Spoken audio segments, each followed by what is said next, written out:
afternoon. You're a late riser today. You're usually up a little earlier.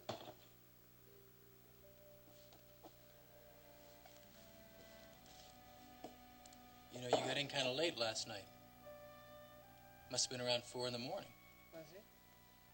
Yeah, it was. Billy Joe ever show up? I told you. Billy Joe called in with the flu. I had to close the bar myself. Well, you should have given me a call. I'd have been happy to come in and help you. I think I'm going to have to hire a new bartender. Maybe you better hire 2 bartenders if it's going to take you till 4 o'clock in the morning to close. Or maybe I should just give up the club altogether and go over to KVIK and work. Max left about 10 minutes ago, Barrett. He said something about the fences on the south pasture. Well, I can talk to him tonight. Much longer is Ginny going to be stuck in that hospital? I don't know, Rena. The doctors are doing all kinds of tests or whatever it is they do. Poor Ginny. Look, I'm coming into town today. Do you think I could stop by to see her? Maybe I can cheer her up, huh? I'm sure she'd appreciate that, Rena. Is there anything I can bring from the house? No, I brought some things in this morning. I think she's all set. Okay. Well, I'm sure glad the news is good. You two have been through so much. Well, hopefully this is the last hurdle and we'll be able to settle down and get on with our lives without any more problems.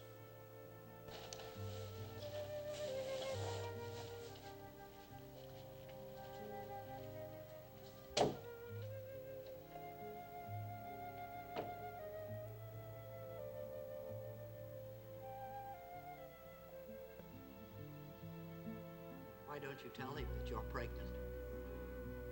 I can't. Keeping this secret from Barrett is taking a terrible toll on you. I need more time. It's been going on long enough, honey. When I do tell him, I have to be prepared to lie to him about this child being his. Why not tell him the truth? Because it'll destroy him. And your living with this lie is going to destroy you. Honey, he lived for 5 years in a prisoner of war camp. But he's just now learning to put that behind him. Yes, and he accepted your relationship with Ryan. No. He said he understood it and he'd forget it. But I don't think it's possible. If I tell Barrett that I'm pregnant with Ryan's child, he just couldn't take that. I know he couldn't. Instead, you will live with the lie and destroy yourself.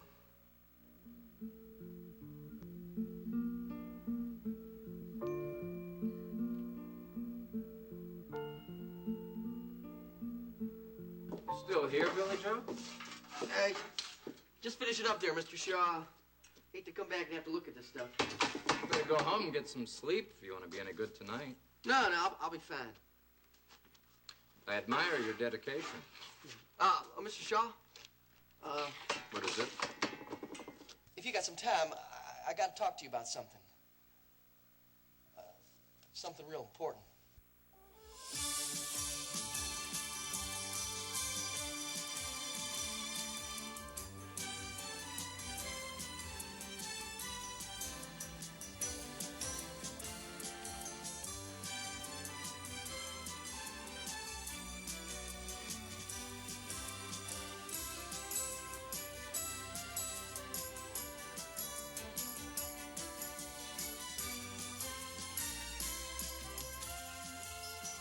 Texas, starring Beverly McKenzie. Well, what kind of a crack is that? Maybe you ought to quit and go to work for KVIK. Oh, forget it. Forget it. Now, come on now. Something's bothering you, Paige. Nothing is bothering me, Dennis. But if you keep badgering at me, something will be. I'm your husband, remember? We're supposed to communicate. There is nothing to communicate.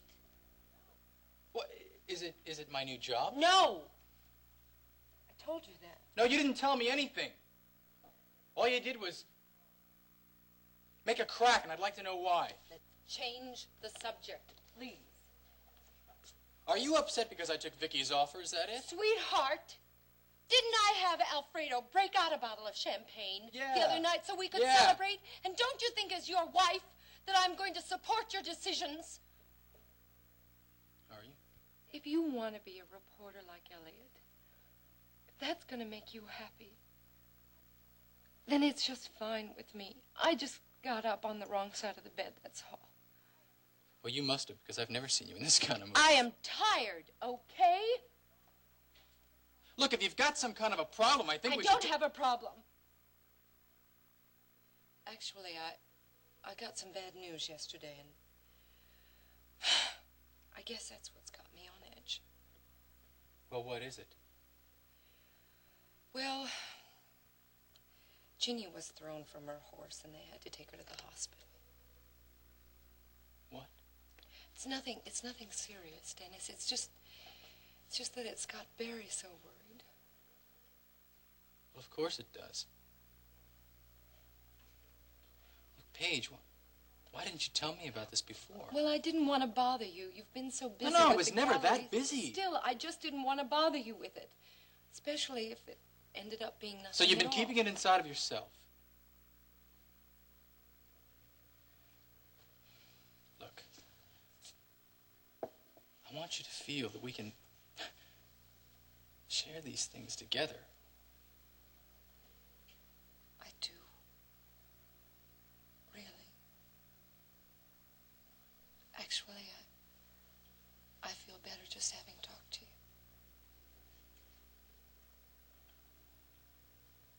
You know what I think? What? I think we should go looking for our new apartment. What do you say? Oh, honey, I would love to, but For what? Well, I wanted to make it to the hospital at some point today, see Ginny, and which means that I have to be at the top of the world, like right now. I have to Look, get why don't we lunch make a this date of time. it? You can see Ginny and I can visit Dad. Oh, I don't think that's a very good idea, sweetheart. See, I'm not even sure I'm going to have time to go, and besides, you have all the work at the gallery, so, have a nice day. You too. What was it you wanted to talk about, Billy Joe? Well, sir, I've been muddling this thing over in my head for quite some time now, you know, and I finally reached a decision. Billy but it ain't Joe, that I'm ungrateful or I anything. haven't got all day. Yeah, I know. Well, it's about my job here at the coop. What about it? Well, I was thinking, Mr. Shaw, you know, you could probably find somebody who could do my job even lots better than me. Well, what do you mean? Well, just take a look here. I mean, here I am, and it's been 4 hours after sunup, and I'm still trying to work here, and Are you I'm trying tired to as a dog. say that you've got more than you can handle? Oh, no, sir, that ain't what I'm saying. Then get to the point. Yes, sir. Well, Mr. Shaw, what I'm trying to say is, all I'm saying is, I want to quit as of today. As of today? Well, now there ain't no hard feelings here, and there's nothing personal no. here at all. No, of course not. Of course not. And I knew you'd understand. I mean, you're a reasonable man, you know. But what'll we do without you, Billy Joe? After all, we've just extended your job responsibilities, and... Oh, well, beg your pardon? Well, now, didn't Bernie tell you about the project I wanted you to work on for me? Oh, yeah, but that's exactly what I'm talking about. See, I'm sure you could find lots of guys that could do a whole lot better than me and lining up girls for you, you know. But I want you, Billy Joe. Oh, well, Mr. Shaw, I'm real flattered about that, but, And besides, you owe us. I owe you. And how do you figure this? Oh, now, don't tell me you've forgotten, Billy Joe. Now, if it wasn't for me, you wouldn't have a job here at all. Now, don't you know that it's illegal for a jailbird like you to work in an establishment that serves alcohol? We had to grease a few palms for that. Well, you can quit greasing palms, because I'm quitting, you know? And I got some news for you. I ain't a jailbird anymore. No? No. I want to get me a job. I want to get me a job at one of them filling stations. I want to settle down and take care of my wife and my baby that's coming. I see. What about your client, Elena? I'm still a manager. We got a business arrangement on that, too. Just that I'm gonna have to take care of my family somehow until her career takes off. Sounds like you got a lot of big plans, huh? That's right. Well, you can plan on this, right? There's no way you're gonna quit. We're paying you a lot of money, and I'm gonna see to it that you earn it. And you will if you know what's good for you. What's good for me, Mr. Boss Man, is that I quit this place. And I'm going because you don't have anything to do about it. Oh, maybe I can't hurt you. But I can see to it that your pretty little wife has her face all rearranged.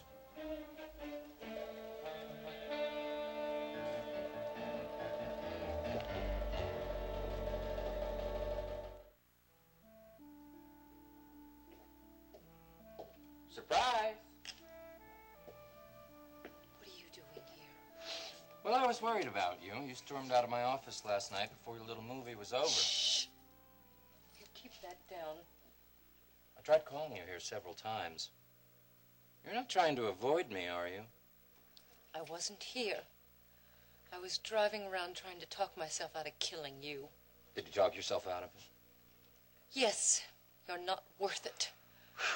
I want those prints, Chris. I want every one that you have, and I want them today. No way. They're mine. Paige. I paid for them. Not the one I was showing you last night. That one belongs to me. Look, we made a deal. And if you think you're going to double-cross me... You'll go to the police? Yes. That's a possibility. It's a lousy idea, Paige. Now, what happens when the police chief picks up the phone and calls the Wheelers and tells them that their lovely daughter-in-law starred in a porno flick? How do you think that would make them feel? Did you come to Houston to make a legitimate movie? Or to blackmail me with that film? Oh, I came to Houston to make a legitimate movie. But that takes money, and I don't have any.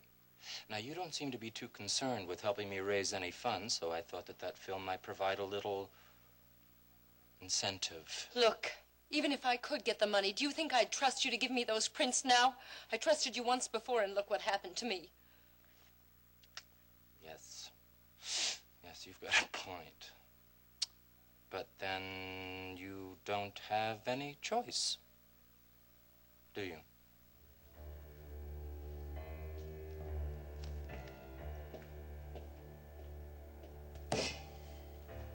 Hi there, Billy Joe. Hi, Lena. Well, what's up? You sure look down in the dumps. What's the matter? Oh, ain't nothing the matter. I'm just fine here. There's nothing bothering me at all. Oh, yeah? Billy Joe, you have got to be the worst liar in the world. Well, maybe I am, but I'm feeling fine. See? My Lord, the worst has happened. You have been knocked silly by that punch that Ricky landed on your face yesterday. No, I am not. Now, come on here. Your brother couldn't hurt me if he tried. Oh, sure. That's why you ended up out cold on the floor. I slipped. That's how he got that lucky punch in there in the first case. Come on, you saw the way he snuck up on me. Whatever you say, Billy Joe. Look, you just come here and pick on me. Is that it? Huh? My, we're jittery today, aren't we? Well, if you prefer, maybe I'll just leave you and your bad temper alone. Oh, no. No, I'm sorry, honey. I've been working all night here. I'm just so tired. Well, you want me to finish up for you? No, I can take care of it.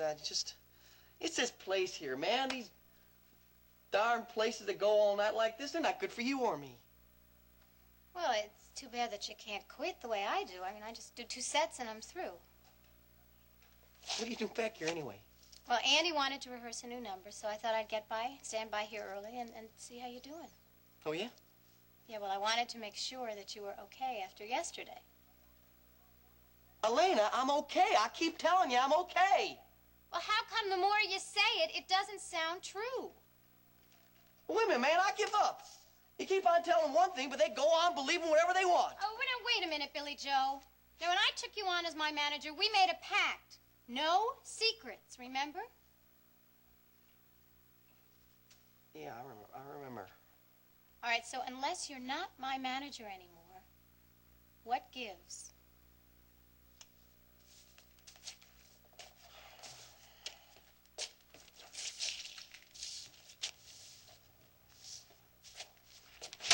Damn it, Elena! Damn it! Every time I try try to do something, it always backfires on me.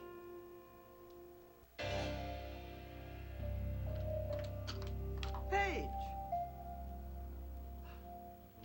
I'm surprised to see you here. I never thought you were that interested in Ginny. I'm not. I came here to see Barry. Which means you want something from him. That's right. Is he here? He's in there with Ginny. Thank you. Paige, don't go in there. Let them have some time themselves. You can sit right here and wait.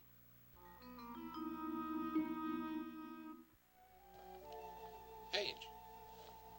Hello, big brother. How are you? I'm okay. What happened to Grandma? Oh, she went down to the gift shop to see some volunteer ladies that she knows. Actually, I don't think she was very happy to have my company. Well, I know Ginny will be. Unfortunately, you have to wait a while. I just got kicked out myself. Is she all right, Barry? Oh, she's, her ankle's bothering her, so the orthopedic man is taking a look at it. Gosh, I have to get back to the club. Well, I'll tell Ginny that you were here. All right, thanks. Barry, there's something I have to talk to you about. Sure. What is it, Paige? Well, I was wondering if it was possible if I could borrow some money from you. No, wait. I need a lot more than you've got in your wallet. Well, how much? I think that the bank would give you a loan, don't you? You see, I have a chance to get my film career going again, Barry, and I need some financial backing. You're talking about more than I have in the bank. Yeah, but don't you think you could get a loan? No, wait a minute. Hold on. Let's back up a little and talk about this. Okay. When I was in Hollywood, Dad was financing a movie. I had the lead in that movie, Barry. Yes. And Grandma it would have told me made about me that. a star. I know it. But then that damn revolution came along in that miserable country that caused Dad to go bankrupt, which in turn caused my career to go down the drain. It caused Dad's death, Paige. I'm sorry. I'm sorry. I didn't mean to sound so selfish. I understand your desire to take advantage of an opportunity. You know, I've wanted to be an actress since I was a little girl, Barry. Movie star. That's what you dreamed of being. You think I'm wrong? I don't begrudge anybody a dream. And if there were any way that I could help make your dream come true... Can't you talk to Mr. Peterson at the bank? Well, he gave me a sizable loan yesterday to purchase more horses and cattle. I'm afraid I'm way over my head now. Maybe next year... Next year's too late. I need the money now. What about Dennis? Oh, all his money is tied up in trust funds. Alex Wheeler, he's got money to burn. He's always looking for investments. No. Dennis isn't getting along with Alex or his mother right now. He would be furious with me if I asked for help. Does Dennis approve of your being a movie star? He doesn't know about it yet. Paige. Well, he's your husband. There's no point in telling him if I can't pull it off, Bear. And then it'll be too late for him to object. He wants whatever makes me happy. Sweetheart, we're not talking about a new dress or a piece of jewelry. A movie career is going to change your lifestyle. Now, that's too important for you to... If I can't borrow the money, Barry, then I can't make the movie. And it doesn't matter anyway. If there were some other way that I can help. Just don't mention it to anyone, okay? Sure. Sorry to disappoint you, sis. Oh, it's not your fault. I'll work it out somehow. Dr. Kenner, 4-4. Well, what is wrong, Billy Joe?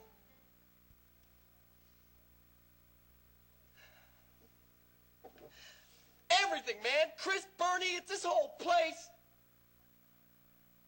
wait a minute. I thought you liked working here. I mean, it gives you free time during the day to do all those manager-type things that you do for me, and the money's good. Oh, the money's great. It's what you have to do for it that stinks. Like what? Nita told me. She told me, man. She said, watch out, man. But did I listen? No, I go right ahead and do it, man. What? Me and Nita, we made an agreement. She said she'd come back and live with me if I quit this place. And, well, she told me, as long as I keep on working here, man, everybody's going to think the worst of me, including her. Well, you can't blame her for that, Billy Joe. And hanging out with the likes of Chris and Bernie. Wait, does that mean that you're going to give up managing my career? Oh, no, darling, no, definitely not.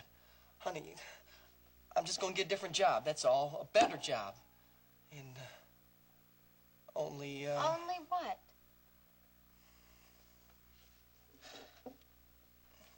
I can't quit it now. Why not? Bernie and Chris, man, they got different plans. They want me to line up girls for the next porno epic. What? That's right. Now you know the whole picture. And it ain't a pretty one either. But how can Chris stop you from quitting?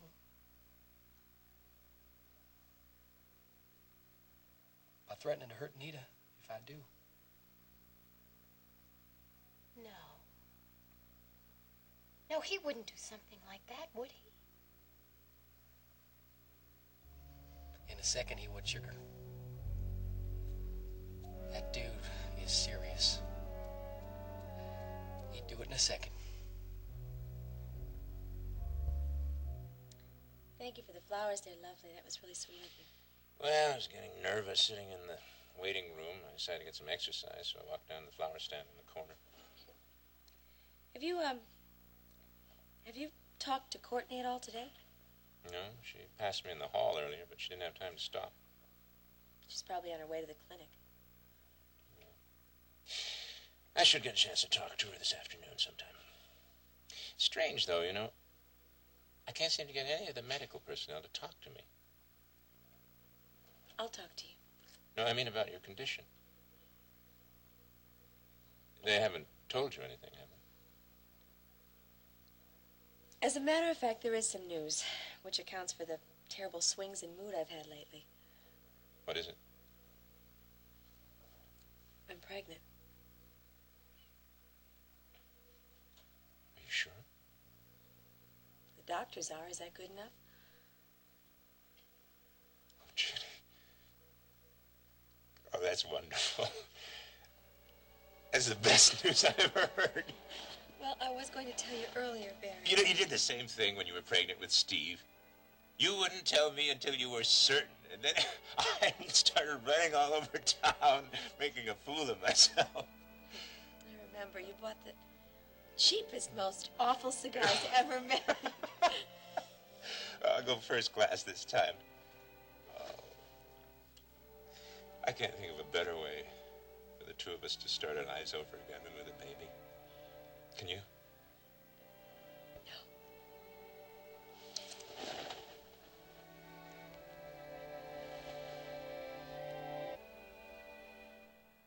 Rena! Hi, Barrett. How are you feeling, honey? Oh, much better, Rita, thanks. I do feel a little silly being here and taking up bed space with a sprained ankle. You have a concussion, too, honey. That's why Court wants to keep you here. Just called Max. Told him the good news. What good news?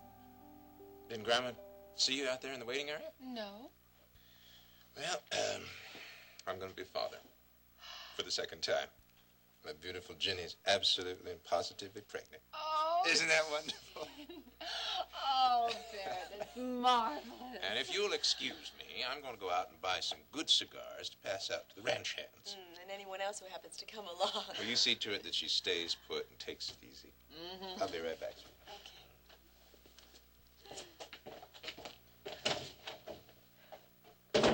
Thank you for the flowers. You're welcome.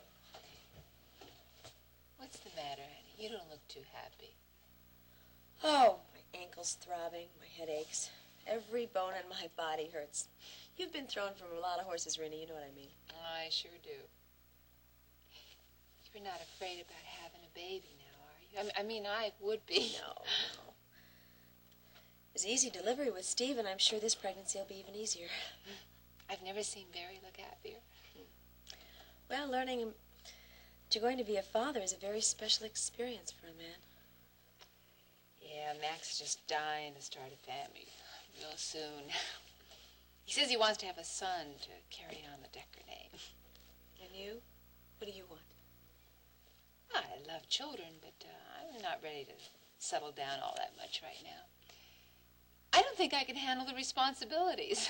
Oh, Rena, you've never been afraid of responsibility. Well, Jenny, what if I make a terrible mother? What if I have a daughter who's as terrible to me as I was to Vicky when I was growing up? I don't think you have to worry about that. Well, I'm not going to take the chance. If you ever need a babysitter now. I cannot believe that Bernie and Chris expect you to line up girls for their porno movies. That's awful. That's awful, all right. But as I say, that's life. Well, did you tell Nita about it? No, I didn't. I don't want her to hear it either. Billy Joe, if her life is in danger. No, it's not in danger. But you said. I got a plan, Elena. Oh, that's just great. That makes me feel better. What is it? I just got a plan. Don't you worry about it. Yeah, but I've had enough of your plans, Billy Joe. I mean, every time you even tell me that they go wrong. This time it's going to be different. It's going to work out perfectly. You'll see. You'll see. Now, what they can doing here? Come on. Now, you got me upset. You got nothing to be worried about. I'm telling you, I'm going to take care of everything. That's exactly what I'm worried about, Billy Joe. Look, I am involved in this thing, too, you know. Why do you think Bernie put those pasties and G-strings in my costume box? All right, all right. Now, don't all right me, Billy Joe. Now, look.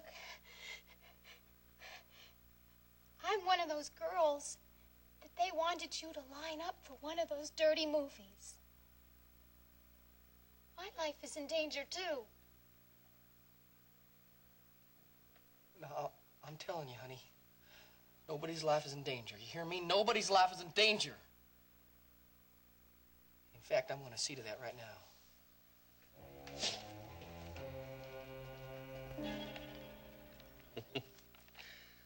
Crosswords.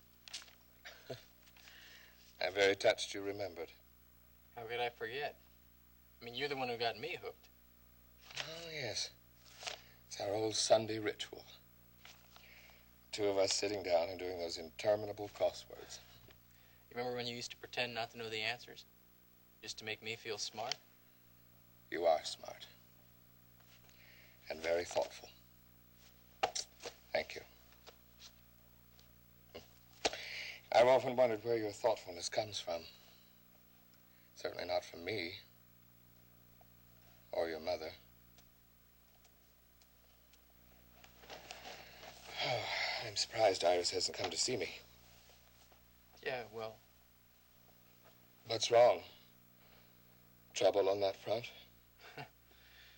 You know how Mom gets sometimes. Yes. I do know how she gets. Hey, come on, Dad. Let's talk about something else. Like when they're going to let you out of here. Well, from the looks of things, no time soon. Why do you say that?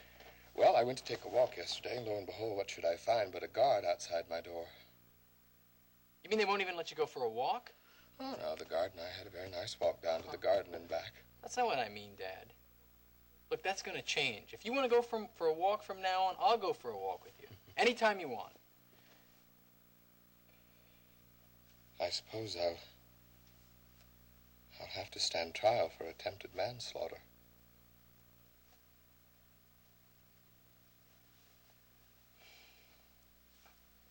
Please don't worry about it.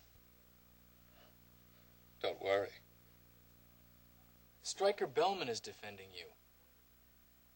He's the best lawyer in Texas. Look, if he can't clear you, Dad... No one can.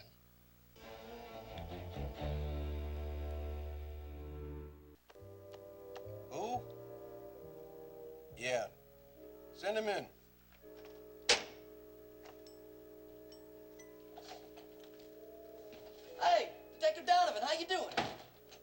see you again. You remember me, don't you? How could I forget an ugly face like yours? What's up, right? Well, I just came by to visit my old buddy. Yeah? You got many good buddies that tried to lock you up and throw away the key? Hey, now, wait a minute. I understand all that. You guys are just doing your job, that's all. Oh, come on, Wright. I know this isn't a social call. No, it ain't. But hey, that was real smart of you, the way you figured that all out. I guess that's why you're a cop, huh? Look, get to the point or get out of here. Well, the point is, Lieutenant Donovan, that I got a proposition for you. Now, just let me pull up a chair here and I'll tell you all about it.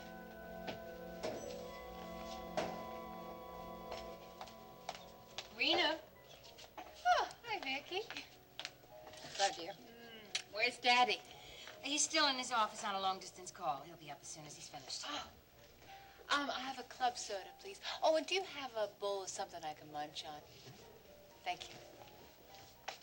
One little bowl of peanuts is not going to bankrupt Alex Wheeler or World Oil. Oh, I'm sure it won't. There's a new boutique that opened up in the gallery. I think you'll like their clothes. They're very chic and very conservative. Thank you. Yeah, there's another shop I wanted to tell you about. Let's see if I've got their card here. I'd rather hear about you and Max. Have you settled your problems about the house? Sort of. Rena, I know you called Stryker and asked him to drive out to the ranch. Mama, everything is settled for now, okay? Aw, thank you.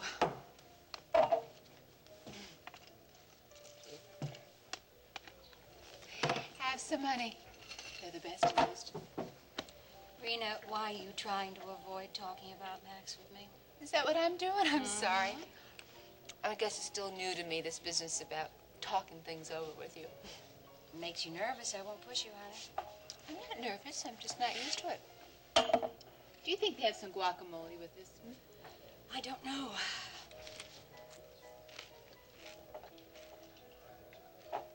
Okay. Max and I have decided to compromise. We're not going to build first. We're going to redecorate the cabin. Will that satisfy you? Oh, here's Stryker. Come on, honey. Hello, baby. Hello. Don't I love to see my two ladies having fun together? We didn't order you a drink because we didn't know how long you'd be. Well, I apologize for keeping you waiting. That's okay. You're here now.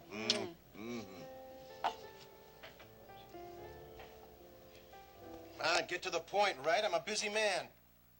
Well, if you were a little busier cleaning up the filth in this city, I wouldn't have to come in here in the first place and waste your time. Does it have something to do with the chicken coop? Yeah, it has to do with the guy I'm working for. Bernie Stokes? No, his boss. Chris Shaw? Oh. Yeah, but how'd you know about him, man? He's only been in town a short while. He has an office there in the coop. And he comes from Hollywood, where he was a porno producer trying to turn legit, right? Well, I don't know about the legit, but you got the other part just fine. Matter of fact, that's what I came here to talk about. So talk. Who's stopping you?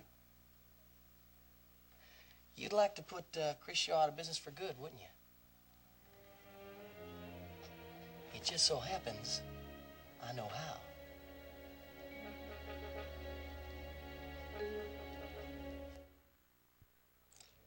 Rena, do you know how many handfuls of those things you've eaten? If you were a gentleman, Daddy, you wouldn't be counting.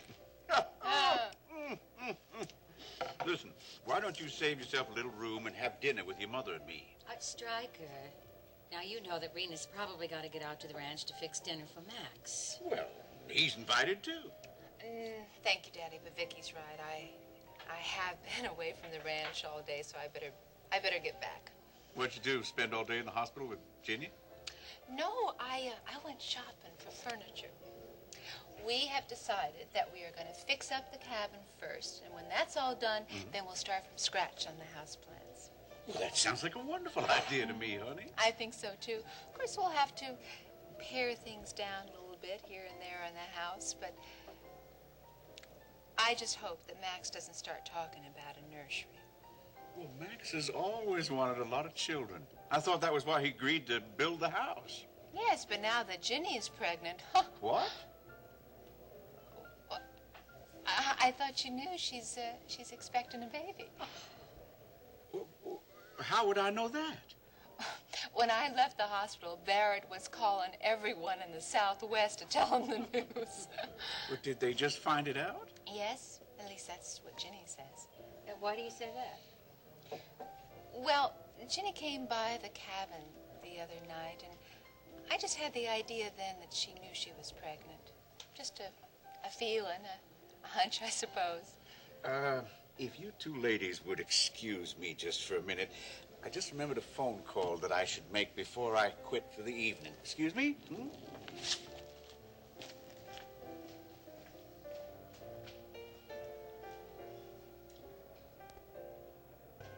Oh, you're home early. Not early enough for me. You look beat. I asked Alfredo to take the club for me tonight. Good for you. Hey, listen, why don't you come over here and sit down and put your feet up, okay? Dennis, No, I'm come afraid on. if I sit down, my eyes will close and I won't be able to wake up till Well, Monday. don't worry about it. I'll wake you up, okay? Come back.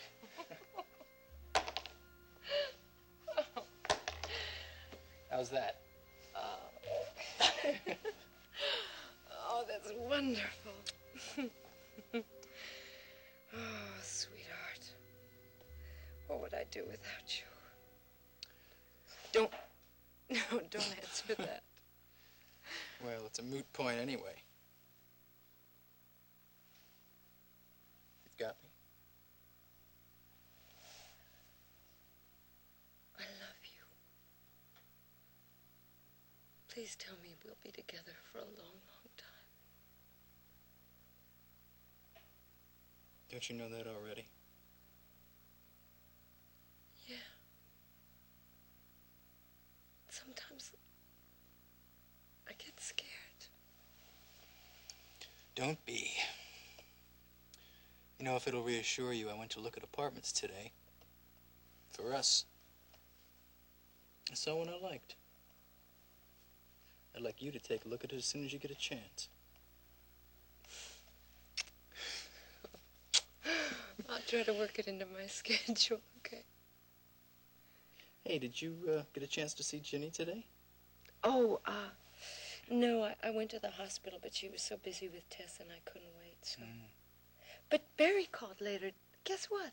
What? She's pregnant. Pregnant? Yeah. That's fantastic. You know, Isn't that nice? You know, if I'd have known that, I could have stopped into her room and congratulated her when I was visiting Dad. Oh, how's Elliot, honey? He's better. Does he have any idea what's going to happen to her? No. And he's worried about that. You know, it's a good thing I visited him. He needs me now more than ever. Does that mean that you're going to make a habit of visiting? I think so. He needs cheering up. Well, he must have been happy about your KVIK, Joe. I didn't tell him. Hey, look, how would you like a drink? I was just fixing one myself. I'd love one. I know.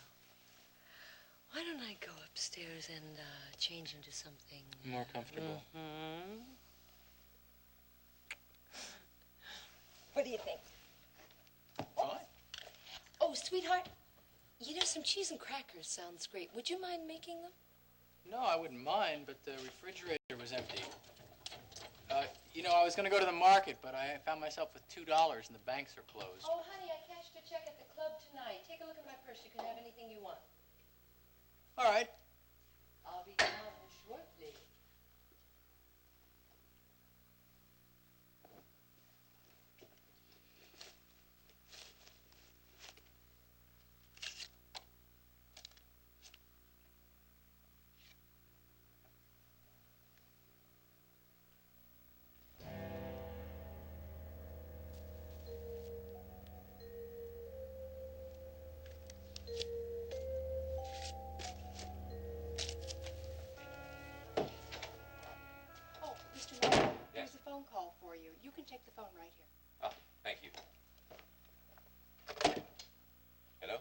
Barrett?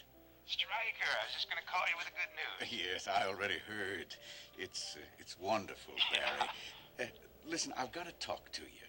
Well, sure, I got time. No, not now, not on the phone. Could you come by my office first thing in the morning?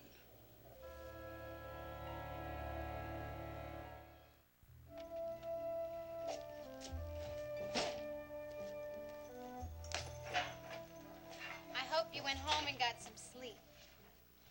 Nope. I took care of that little problem we had before. Well, what did you do? I hope you didn't make things worse, Billy Joe. Don't you worry about nothing, darling. Don't you worry your pretty head. Just do what you know how to do and leave everything to me. Now get up there and start rehearsing. Come on, let's go. Come on. I see you're showing up for work a little early tonight, huh? Well, yes, sir. I mean, after I had that little talk with you, I kind of chewed it over and I realized you were right. Oh? Yeah, you were right. I know that now. I had the wrong attitude and, well, I just showed up early here to show you I've changed over a new leaf, getting a head start on things tonight, you know. Glad to hear it. Excuse me, Mr. Shaw. Hello, Elena. Are you ready for me now, Billy Joe? Oh, well, that all depends. Are we ready, sir? Well, come on, let's get going. Get up there, girl. Start singing. Let's go. You just got to be like that to him sometimes, you know. Be a little rough with him, keep him in line. Wherever you go, wherever you may wander in your life, surely you know I always want to be there, holding your hand and standing by to catch you when you fall, seeing you through in everything you do. Let me be.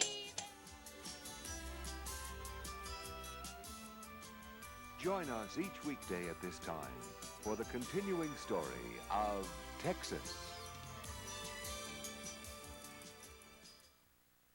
Mrs. Wheeler and I are getting along just great. And, you know, I really like him a lot, too. Oh, Rudy, I wish you were down here, too. I'm feeling so low. Oh, no, Mrs. Wheeler and I are getting along just great. And, you know, I really like him a lot, too. It's just that they're not getting along. Well, they had this argument the other day about... I gotta go now, Rudy. Bye-bye. Rudy? Wait a minute. How are things in Bay City? Oh, you don't say so. Vivian, if you don't mind, I have a very important phone call to make. I gotta... Well, that was just Rudy, Mrs. Wheeler. So I gathered. He says to tell you how'd you do, G. Is Mr. Wheeler from upstairs yet? No, and the door to his room is closed. I don't suppose I could take him up his coffee, then. No, it won't be necessary. Hello? Rena, it's Iris. Morning, darling. How are you? Well, I've had better days, but not lately. Rena, I must see you. What's the matter? Can you drive into town today? Well, of course, honey, but you want to tell me what's wrong? When you arrive, can you be here by 11? Of course, I'll be there. Bye.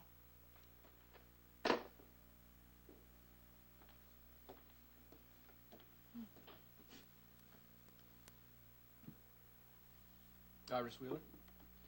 Yes, she sounds terrible. She wants to see me today. About what? She wouldn't say.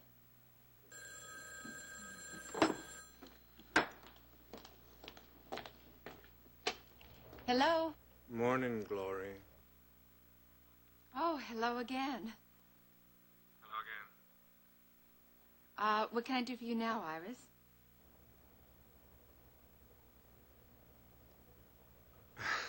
Well, Max is there with you. Yes. How is he? Fine. Get your house built yet? Not until next week. Next century, you mean, if you're lucky? Really kicked up a fuss about that mini estate of yours, didn't he? Iris, I really have to get off the phone now. I'm not even dressed yet. You have a real full day planned ahead of you, Rena. Well, I have to go to the hospital to see Ginny. Oh, when? I'm not sure. Probably sometime before 12. Kate said that Ginny usually takes a nap about 1 o'clock right after she's had lunch. I'll see you there. Shall we say 11:45? No, that's a terrible idea, Iris. I think if you really... Oh, right, Iris. If that's what you want. Bye-bye.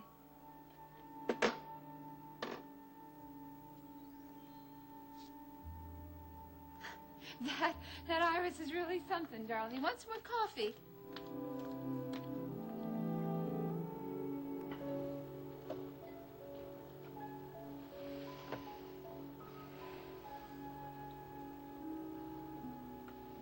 I didn't hear you come in.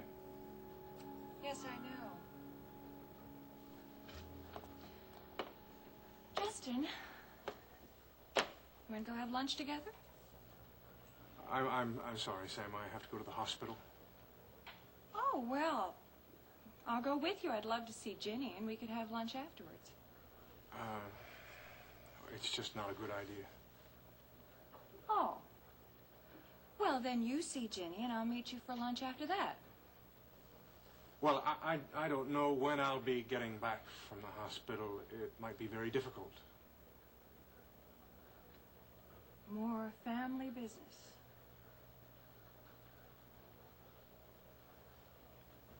Justin, after you've seen Rena, why don't you just stop by the apartment and pack your bags?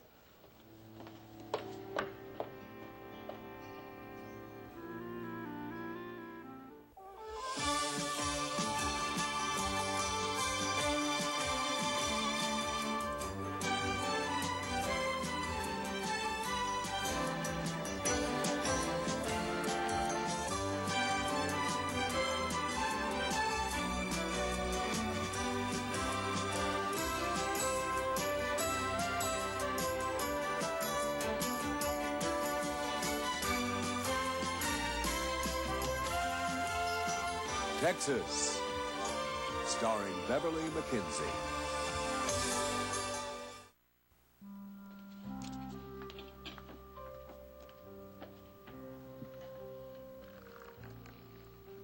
I don't understand why Iris called back. What did she want with you again? Well, she just had another idea, honey. You gonna let me in on it? Well, she thought that as long as I was going to be in town, that I might as well have dinner with them and stay overnight. You're invited, too, of course. Is that what you meant when you said it was a terrible idea, that you didn't want me joining you for dinner? Max, what a terrible thing to say. Well, what did you mean when you said it? Well, we were talking about this restaurant that Iris wants to try, and I said that I thought it was a terrible idea because I heard that the food was no good. Well, I didn't hear you say nothing about food. Oh, Max, for heaven's sakes, why are you carrying on like this? She knew what I meant without spelling it out to her. Okay, forget it. Anyway, if you're going to be working all day, you're not going to feel like driving into Houston just for dinner, will you? No. So, it's settled. Because I'm not going to go without you. If you can have a nice, quiet dinner here, just the two of us. Okay?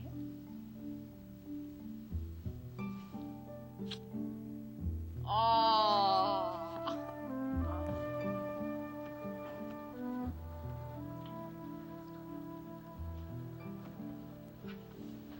Sam, are you all right? Oh, I'm sorry, honey. I didn't mean to startle you. Well, that's okay. Are you ill? No, I'm fine. Well, something's the matter. Well, it's Justin. I asked him to pack his bags and moved out of the apartment. Did you have an argument? No. I wish we had, though. Then maybe I could figure out where I stand on a few things. A few things or one thing in particular? One thing in particular. I thought so.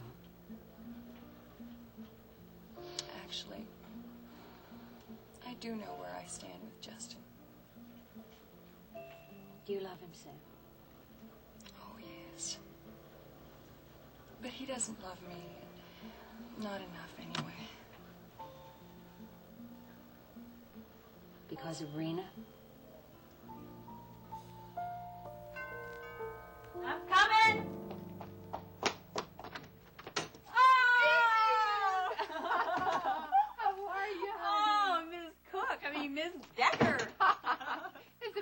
I've seen you since you came to Houston. I know. How do you like the place? Oh, I think it's great, except you can't keep your name straight. Well, you certainly got here fast enough. I didn't expect to see you for another hour or so. I want you to know that I practically broke my neck trying to get here because I've got so many things to do today. We'll get right down to business. Come on, sit down. Where's Alex? He doesn't leave for the office this early, does he? Alex? No. Something wrong? Oh, Vivian, why don't you make us some fresh coffee? Coming up.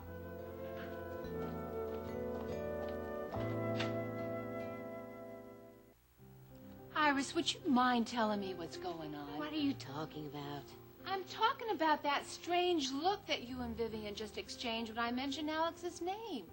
Now, what's the matter? Alex is fine. Honey, there's no terrible repercussion from that last attempt on his life, sort of a delayed reaction, huh? Well, no, not really. What do you mean, not really? Just that what's happened is indirectly tied up with Elliot. Is Alex all right, or isn't he? He's fine, Rena, as far as I know. As far as you know? The fact of the matter is, Alex and I aren't speaking to each other right now. What? Oh, you don't have to react that way. I feel bad enough as it is. Well, honey, how do you expect me to react? I assumed that you and Alex were inseparable now that you're back together again, and Elliot's found and put away. We are together, Rena. We're merely not speaking at the moment. Why not? Actually, it has more to do with Dennis than with Elliot. I'm sorry, you completely lost me. Maybe you better start from the beginning. I don't want to go into a long explanation. Well, then give me a short explanation.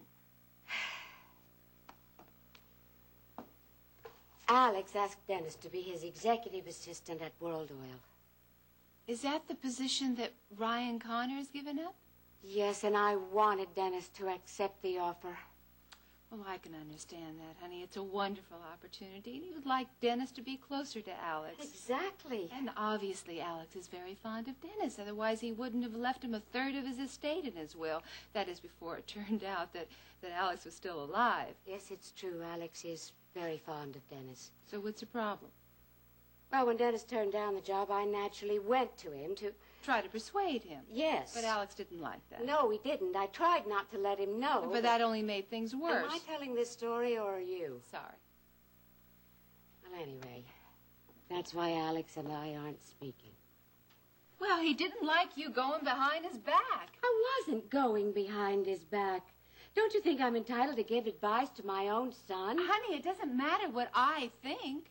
It's not as if I were interfering. I mean, where Dennis is concerned, I try never to do that. He just needs a little guidance sometimes. Then why did Alex mind you trying to talk Dennis into accepting the job? Because he wanted Dennis to accept it on his own. Well, I can understand that. Oh, can you? Don't get so huffy, I'm Iris. supposed to just stand by and let Dennis throw away the chance of a lifetime? Well, if he didn't want it, he wouldn't be doing that. Let's not talk about it anymore. You obviously don't understand what Honey, I'm talking will you about. please relax? Now, you asked me to come here for a reason, right? Okay. I just want to know what I can do to help out.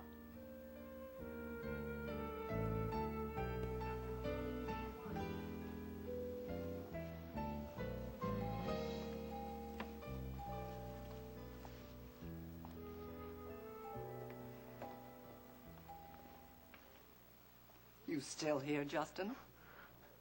Hi, Grandma. I'm very fond of Ginny, you know that. Well, don't you have to get back to the office?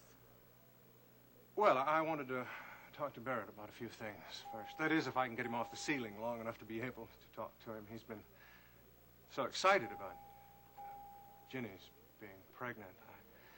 I hope I'll be able to make him concentrate on something else. Well, he canceled an appointment with Stryker this morning. Why did he want to see Stryker? I didn't ask. It's no more my business than it is yours. I'm just being curious, Grandma. Well, are you going to stick around for a while? Not too long. No, I just want to be here long enough to speak with Courtney. About Ginny's condition. No. I know how Ginny is. I just want to have a little visit with Courtney.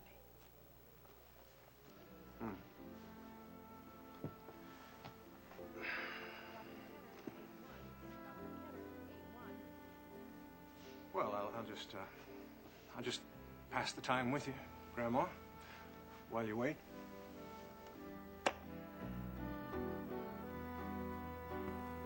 There is one thing I haven't mentioned yet about the night I sneaked out to see Dennis. Here's your coffee. Thank you, Vivian. Yes, and I'm afraid it involves you. Me? Oh, now don't get excited, Rena. Sit down. Vivian felt obliged to give Alex some kind of story about where I went that night. So she told him I'd gone to talk to you about a surprise birthday party for him. What? Well, she had to tell him something. Well, I suppose he... Does Alex still expect us to be planning a party for him? No, and that makes it all the better because now he will really be surprised. Oh, so you want to go through with it? I think a party is just what I need to get him out of this silliness about my having spoken to Dennis. And you want me to give the party, that's the idea. No, honey, I just want you to give me a hand in putting it together. What do you think? I think it's a terrific idea. You'll help me? Sure I will. Just tell me what you want me to do. Oh, Winnie, you are a friend. Well, now, let me see.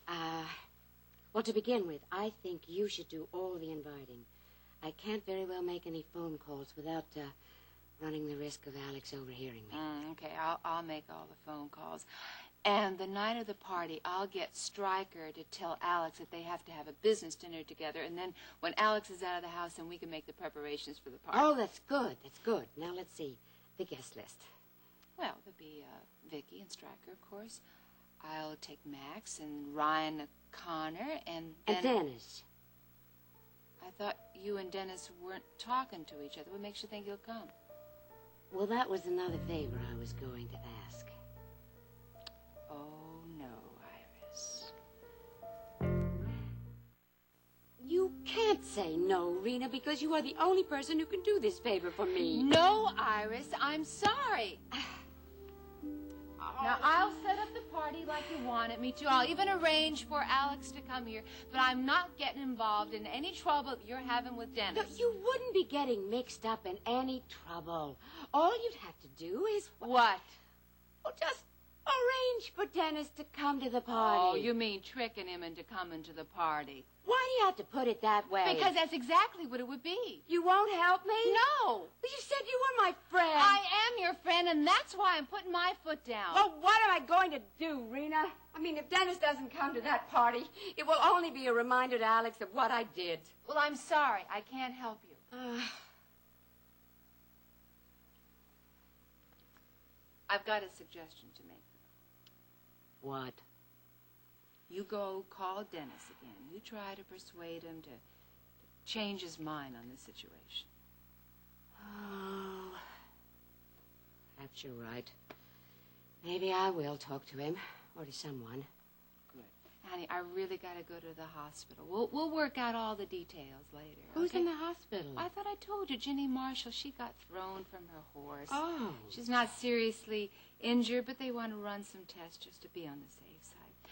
I'll call you when I've reached all the people on the guest list, okay? Thank you, yeah. Oh, wait a minute. On second thought, no, you better call me just in case, Alex might overhear our conversation, Good. okay? All right, fine. Rena, wait a minute. Vivian, ma'am, would you bring me a coat and my beige purse? If you can hold on a minute, I have some things to attend to, and I'll just leave with you. I'll walk out with you. Darling, I'm going into town for a while. I don't think I'll be long. Nice seeing you again. Oh, it's nice to see you, Miss Decker.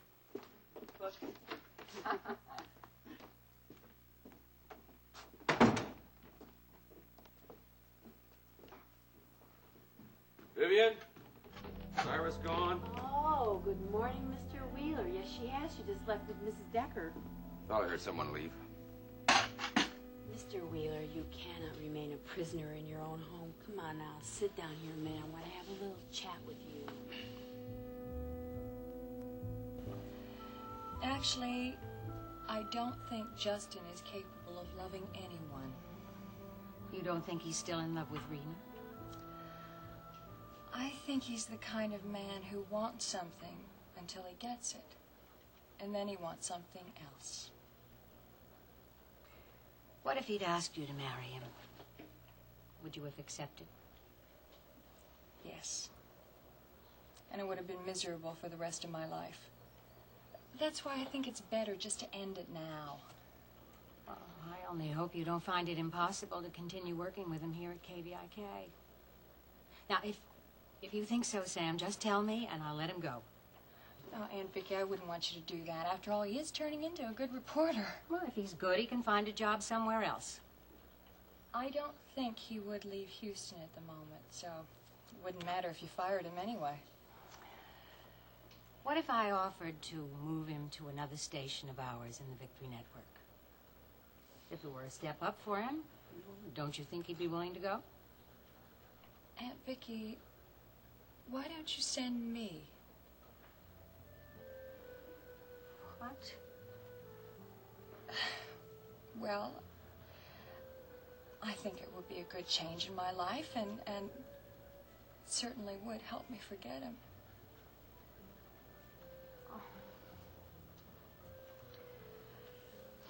That's what you want, Sam.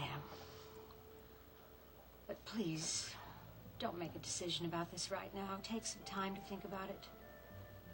Will you do that, honey?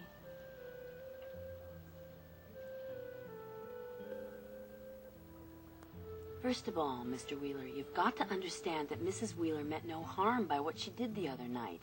Then what did she expect to accomplish? You know she was meddling. It's just because she thought what she was doing was the best for everybody concerned. That's why she went to visit Dennis at that restaurant. But I expressly told her I did not want her pressuring Dennis into taking that job I was offering him. She wasn't really pressuring him. What would you call it? Well, okay, so she was pressuring him, but it's just because she thought that was the best thing for Dennis. And for you too, Mr. Wheeler. Then why did she lie to me about having gone there? Because she didn't want to upset you. No, it's because she knew she was doing the wrong thing. Oh, Mr. Wheeler, I've known Mrs. Wheeler for a really long time. She's got her faults, I know that. But she is kind, she's generous, and she's extremely loyal. And it's just that she tries too hard to protect her loved ones. Then you really believe that's what she was doing the other If night? she likes you, there's nothing she won't do for you. I could certainly testify to that. She stood up for me in a lot worse situations than this. Oh?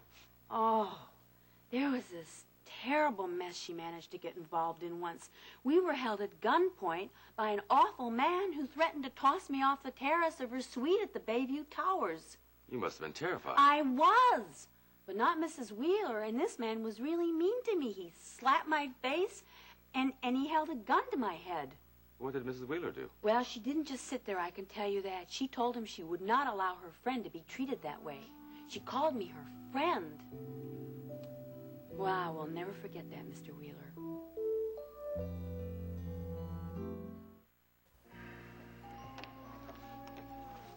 Rena, there you are. What took you so long?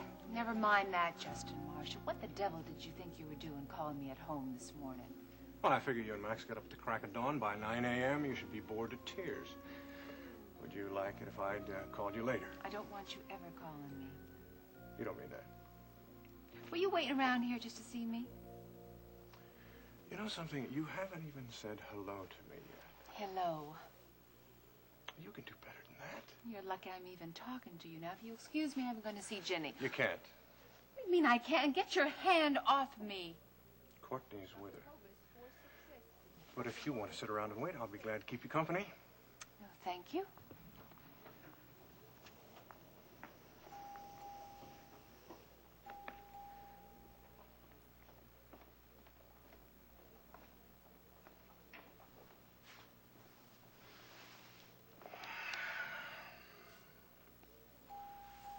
And how are things out at the ranch?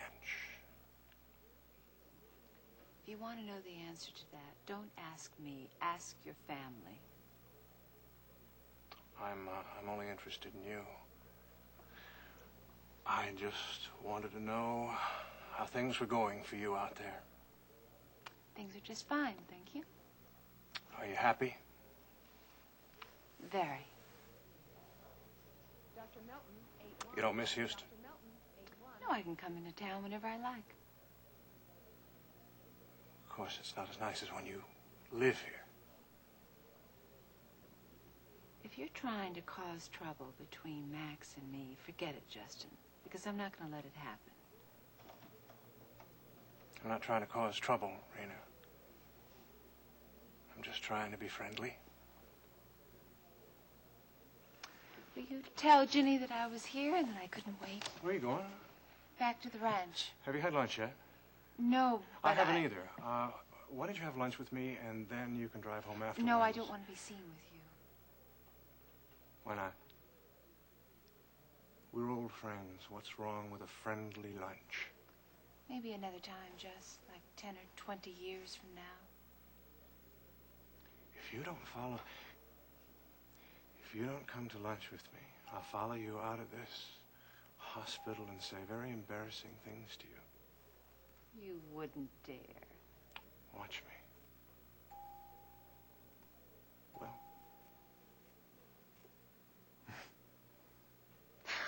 Okay.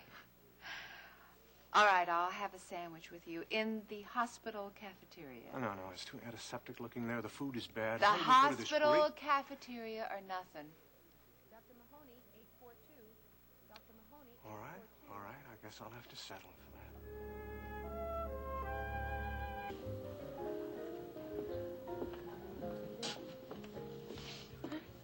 Oh, Ryan, hi. How are you today?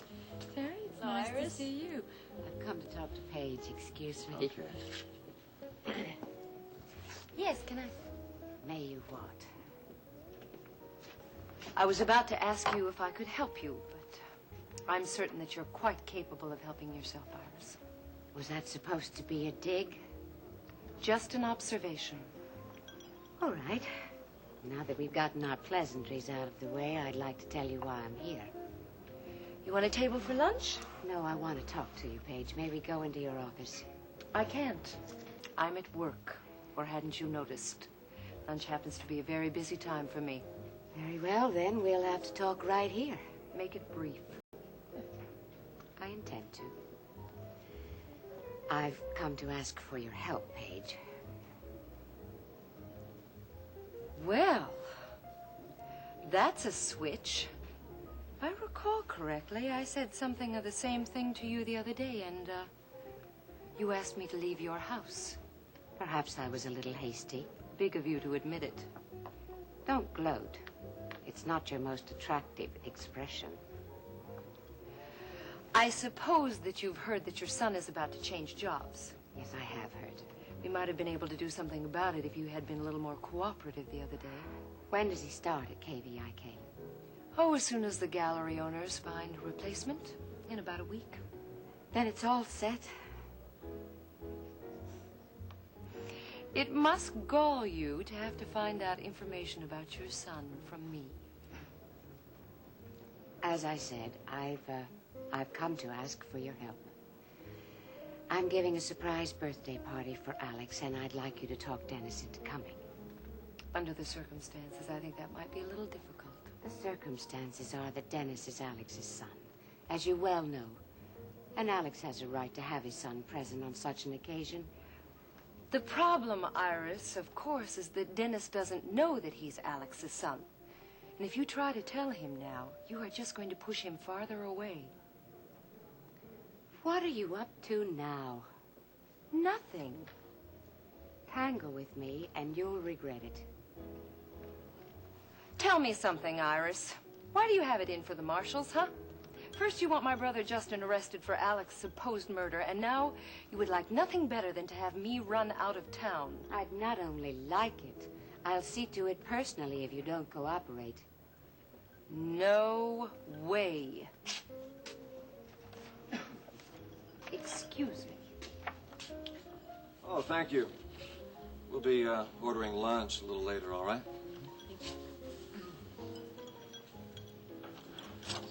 That's all right. Here you go. Cheers. Cheers. To you. Ryan, have you heard anything more about Ginny's condition? Yeah, I called the hospital quite a few times. Apparently Jenny's fine. Of course, you can't go see her, and that's what you'd really like to do, isn't it? I sure would.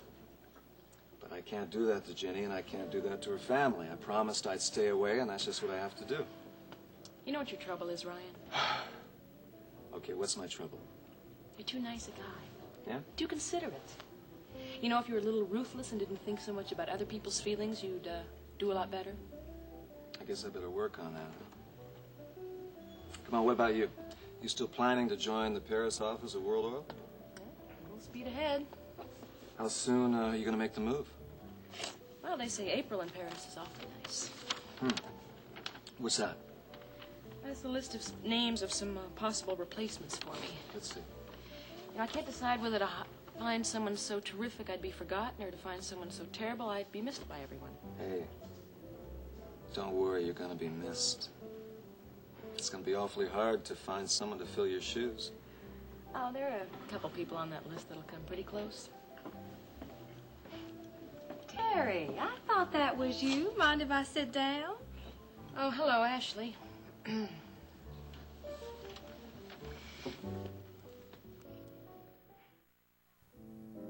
I had no idea that public relations was such a hard job. I mean, I thought it was going to be a lark. It sounded so glamorous.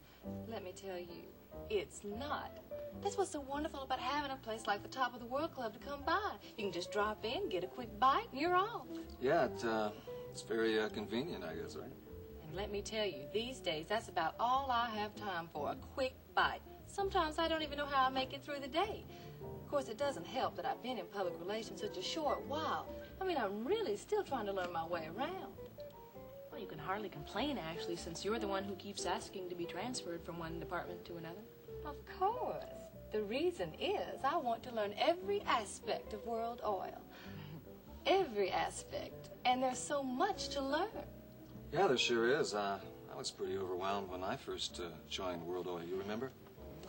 Tell me, Mr. Connor, do you ever get over the feeling? Eventually, yeah. Now, that does make me feel better. Oh, now, if I had Terry's intelligence and abilities, I'm sure that I'd have a much easier time of it. We sure are going to miss her at the Houston office. Yeah, well, they'll survive. Terry, you really are too modest. Well, everyone knows what a whiz you are. She sure is. Oh, she's just like my old roommate, Terry. Back at finishing school in Atlanta, she did everything to a T. Made straight A's and always acted like there was nothing to it. You want to order something, Ashley? Oh, no, thank you. I've had lunch, and I wouldn't dare order a drink. One little sip, it goes right to my head. I wouldn't be able to hit a lick of a stick today. Which reminds me, gosh, I've got to skedaddle. I've got tons of work waiting on me back at the office, and I see someone I'd like to speak to. Oh, it certainly was a pleasure, Mr. Connor. Nice meeting you. Bye, Terry. Bye, Ashley. Oh, hello, Mrs. Wheeler. How are you? Bye. Thank you. Who is that?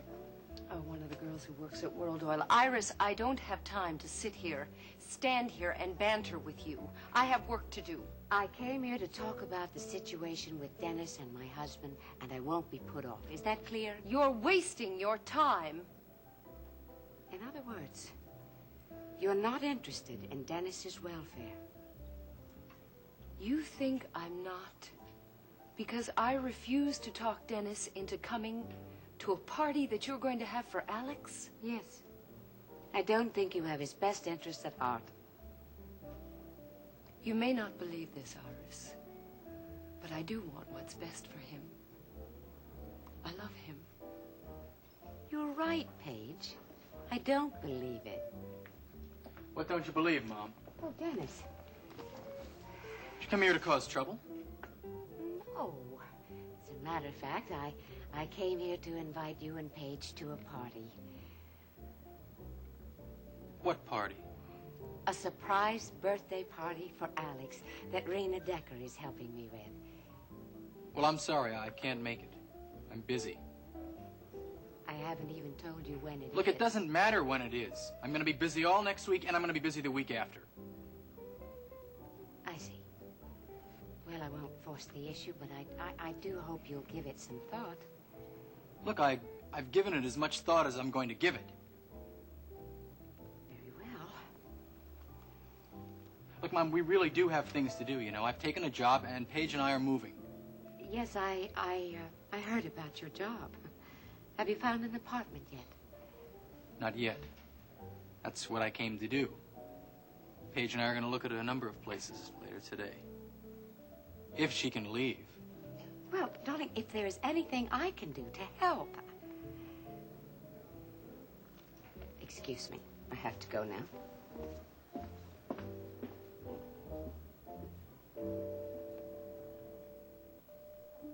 Dr. Hobus, 466. Dr. Hobus, 466. Making a date, Justin? I doubt that Sam will like that. No, I wasn't making a date, Rena. Why were you smiling at her so much? I was just asking her if she would tell Barrett and Ginny that we were in the cafeteria. All right, let's go. Oh, Get Rena. in. Justin. Hello, Kevin. Oh, you people waiting to see Ginny? Oh, Justin's already seen her. I'm going to visit her later I on. see. Well, tell me, Rena, after that, where are you going? We were going to have a cup of coffee. Cup of coffee? Well, I was wondering if you'd care to have lunch with me instead. It's been quite a while since we've seen each other. Well, But of course, if you have other plans, I understand. Well, yes, she does. No, I would like to have lunch with you, Kevin. You don't mind having coffee by yourself, do you, Jess? Of course not. Thank you, Justin. Sure, have a good lunch. Bye, Kevin. Thank you.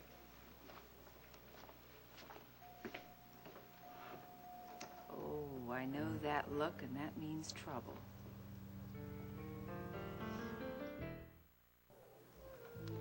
Rena, I'd like to talk to you. I thought you were taking me out to lunch. Well, sit down, will you, please?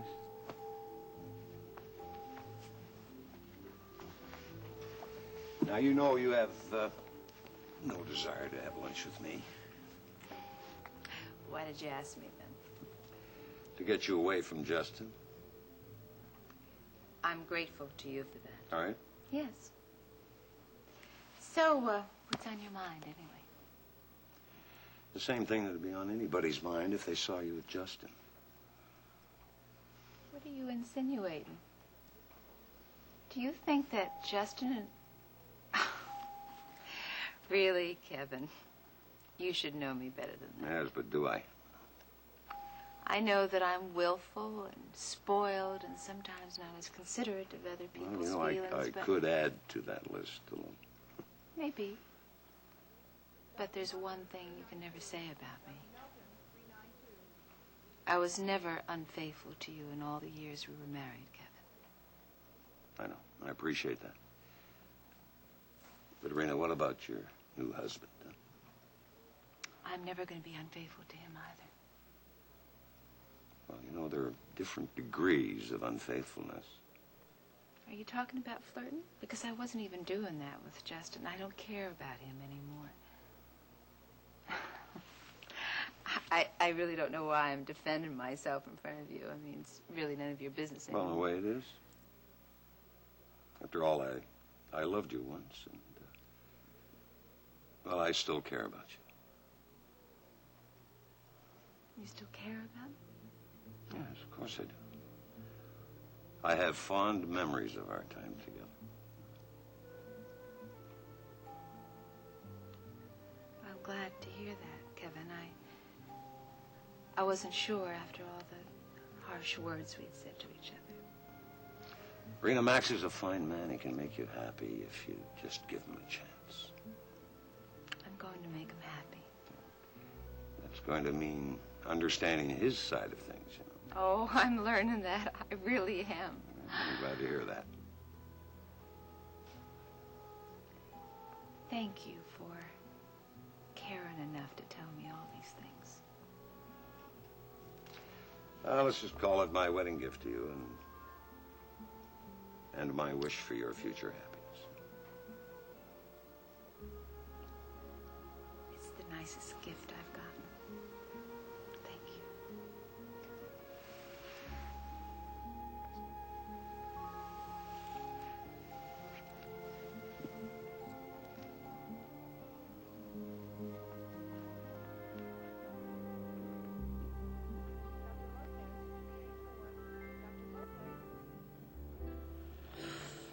Ashley does run on, doesn't she? I was afraid she was going to stay and have lunch with us. Yeah, but she was right about one thing. What? What she said about you being missed. She was just saying that, Ryan. It's true. It's nice to hear that from you. You sure you're doing the right thing? Yeah, I'm sure. But I won't leave until I get a competent replacement for me. Ready? Yeah. Oh, you forgot this. Wait a minute, but Ashley's name isn't on this. What is this, an oversight? It most definitely was not an oversight.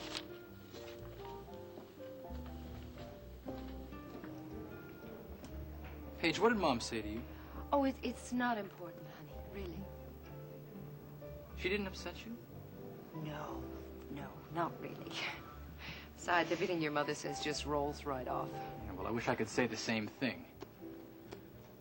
You know, I just can't figure out why she would... what she really wants, talking to you like that. Well, she wanted to invite us to Alex's birthday party. Oh, come on. Under the circumstances, I hardly think she would expect us to show up at Alex Wheeler's birthday party. Sweetheart, are you really so set on not going? I don't believe you're asking me that. Is that what you want, Paige? I want to go wherever you go.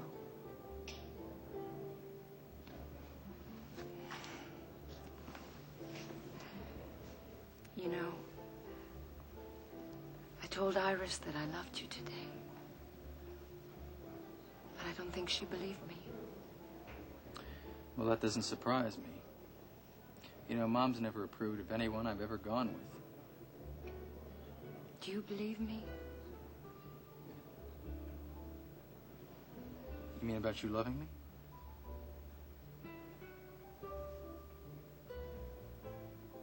Yeah. I believe you. I hope so. Because it's true.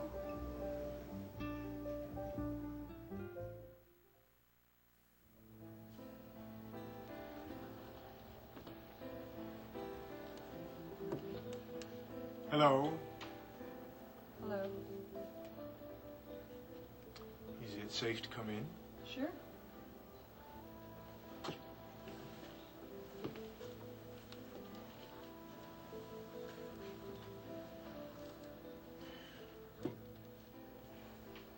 Well, you seem a lot calmer than you were this morning.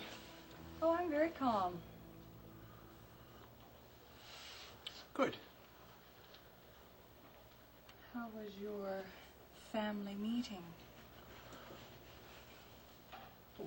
Ginny's doing just fine. Coming home soon.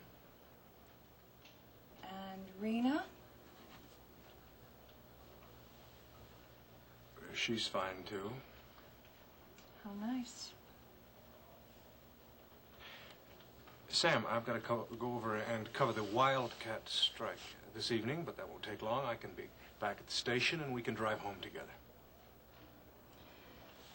Justin, my apartment is no longer home to you, nor would I ever drive anywhere with you.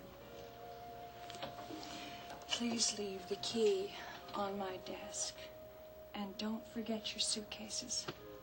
I packed them for you.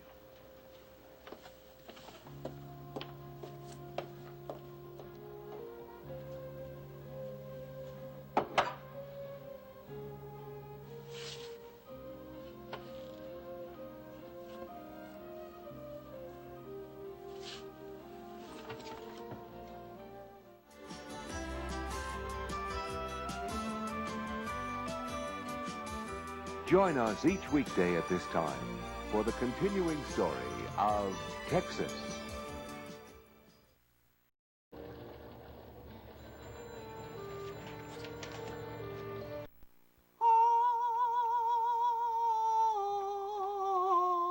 Excuse me, Vivian. Well, I hope that will do. How do I look? Like you're going to a funeral. Well, that's not a very nice thing to say. You asked me. I'll know better in the future. It's just not colorful like the things you usually wear. That's because I'm going to visit someone in the hospital. Who's in the hospital? You know perfectly well who's in the hospital, Mr. Carrington. But you said you never ever wanted to set eyes on him again after the awful things he did. I never said any such thing. Of course you did, Mrs. Wheeler. Remember, you said he was a dangerous criminal, not to be locked up, mentally unfit to be a member of decent society. That's exactly what you said. Nevertheless, I'm going to see Elliot for the sake of my son. Oh? At the moment, Elliot seems to be the only person Dennis will listen to. Pardon me. Wheeler residence, good morning. Oh, hi. No, I'm sorry Mr. Wheeler hasn't come downstairs yet this morning. I could take a message. Yeah? I understand. This afternoon, though. Okay, I'll be sure to give him that. You're welcome. Bye-bye. What was that all about? A call for Mr. Wheeler. I know that. Who was it? Mr. Ryan Connor. Well, what did he want? He wants Mr. Wheeler to call him back about interviewing people to take over Terry Decker's job. A replacement for Terry? I didn't know she was leaving. I guess she is, but Mr. Connor wants Mr. Wheeler to call him back in the afternoon because he won't be in his office this morning. What are you thinking, Mrs. Wheeler? I'm not sure. Oh, Vivian, you'd better go back to your cleaning. Mr. Wheeler may want you upstairs soon. I'll give you a call around lunchtime.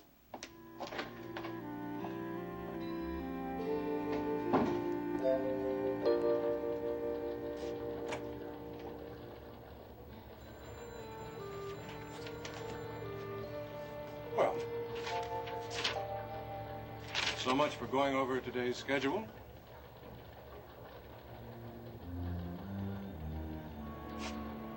Honey?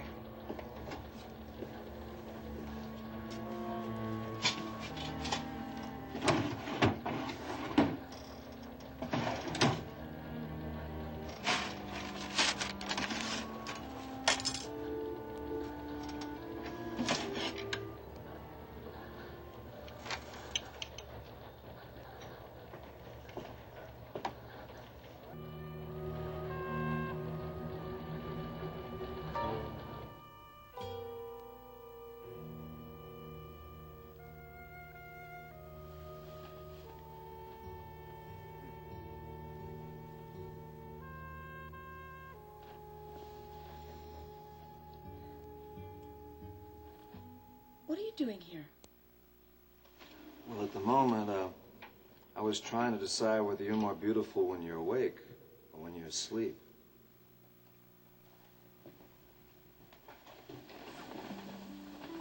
There's nothing to be afraid of anymore. Barrett and I talked everything out. Barrett? Is he all right? He's fine. He wants only the best for you. So you know what? He's going to give you a divorce. He wants us to be married. Oh, Ryan, I love you. I have so much love to give you. And our baby. So when he's born, or when she's born, I'm going to be the best damn father any kid ever had.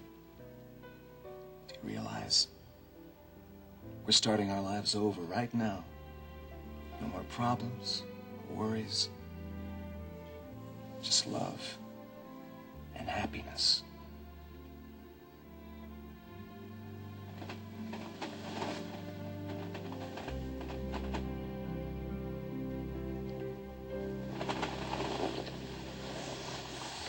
Jimmy, dear. Ryan. Oh, Ryan. What is it, Jimmy? He's not here. Oh, Lord. It was just a dream.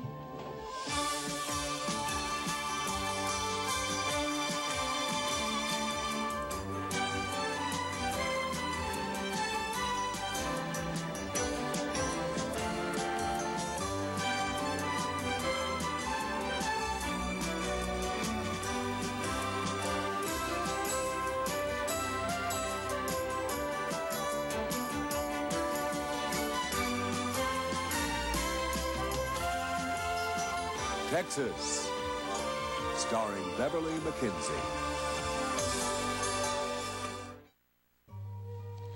But it was so real, not like a dream at all. Jenny, it worries me to see you as upset as you were just now. It's not good for you. Or for the baby. That dream opened up everything inside of me. It was so joyful. What am I going to do, Kate? Things will be much easier once Ryan leaves Houston. I wish it were that simple. Now, once he's gone, that'll be a clear break for you. That'll never happen because of the baby. No matter how far away Ryan goes, he'll always be with me.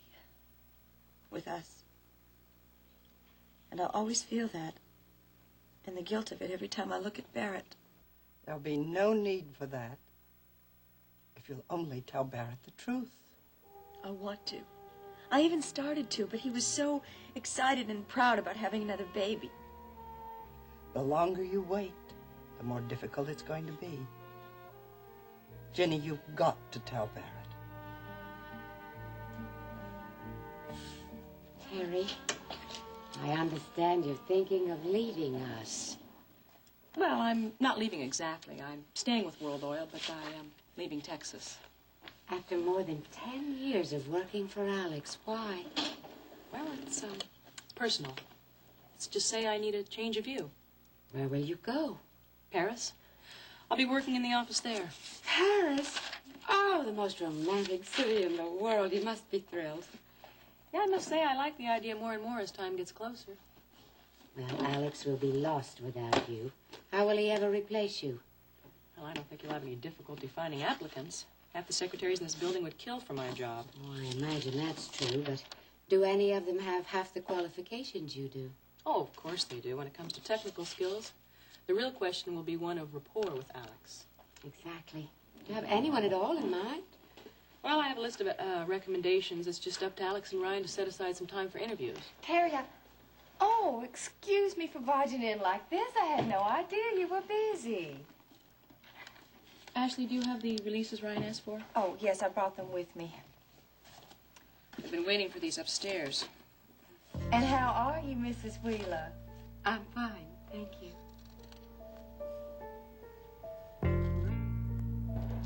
Sam's gone, Justin.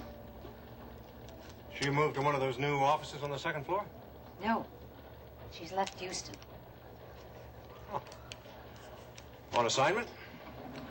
It's more of a vacation. Oh. Sam and I had planned on going to Hawaii later this year. When did she decide on this vacation? Yesterday. Oh. When is she coming back? She may not be coming back, Justin. Sam started to think about her future and decide on what kind of a life she'd like to have. Why couldn't you do her thinking here in Houston? Because she's too confused and too upset.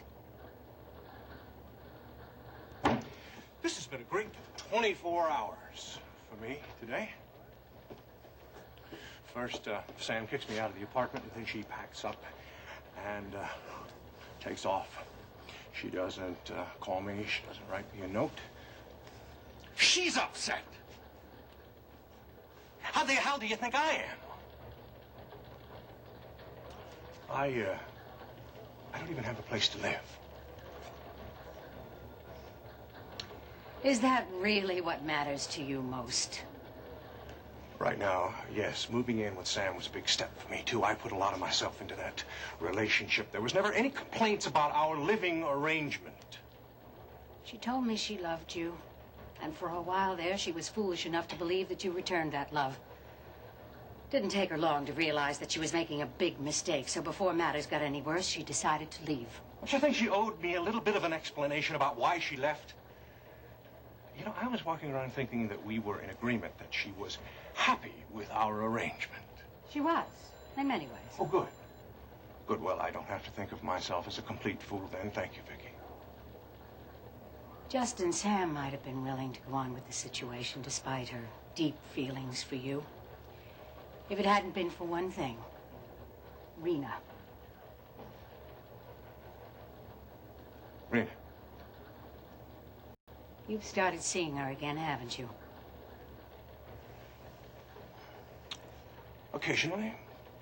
Once in a while. Nothing to upset Sam. Vicky, there is no reason in the world why Sam should be jealous of Rena. It better not be. Okay, Bud, I'm on my way. I'm gonna have to run these up to Bud Evanston. Oh, I can take those for you if you like, Terry. No, thanks, Ashley. I'll do it. Besides, I have to stop in briefly at a meeting that Bud is chairing. I completely slipped my mind until now. Iris, I'm sorry to cut our visit short. Oh, I understand. Business first. I've taken up enough of your time as it is. Not at all. No, I won't be very long. Just use the office as long as you need it. I will. Oh, Ashley, those files on my desk need to be run over for copying. Will you take them, please? Oh, of course. Nice to see you again, Iris. Please give my best to Alex. Absolutely. No. I have the funniest feeling that I know you from somewhere. What about you, Vicky? Do you have a problem with my friendship with Rena? No. Not if that's all it is, friendship. But if you're out to cause trouble between Rena and Max, I will not tolerate it for one moment. Vicky, ease off. I respect Rena's marriage to Max. Anyway, if I really wanted Rena, she wouldn't be married to Max Decker. She'd be married to me. Like you said, Justin, I've known you a long time, since you were a youngster. And I have a very good memory. There's one thing that's always been true about you. You never really wanted something for your own until it belonged to someone else. You don't believe in softening your punches, do you, Vicky? I can't afford to where my daughter's concerned. You don't trust me at all. You've never given me any evidence in the past that I could trust you, so I'm not about to start now. What I think is you don't really trust your own daughter. At least not with me. I trust Rena without question. She was never unfaithful to Kevin, and she'll always be faithful to Max. Oh, I'm sure of that. She is in a new marriage, and she's trying to adjust to a new lifestyle. Oh, I'll say. Rena loves Max, and she's going to do just fine, just as long as nobody interferes with her in any way. Okay, Vicky, I'll stay away from Rena completely. Now, would that make you happy? I think that would be best for everyone. Done. All right. I think we both should get back to work. Oh, just one more thing, Vicky. Yes? While Sam is gone, have you assigned this office to anyone else? I haven't had time to think about it. Well, while you're thinking about it, why don't you think about assigning it to me?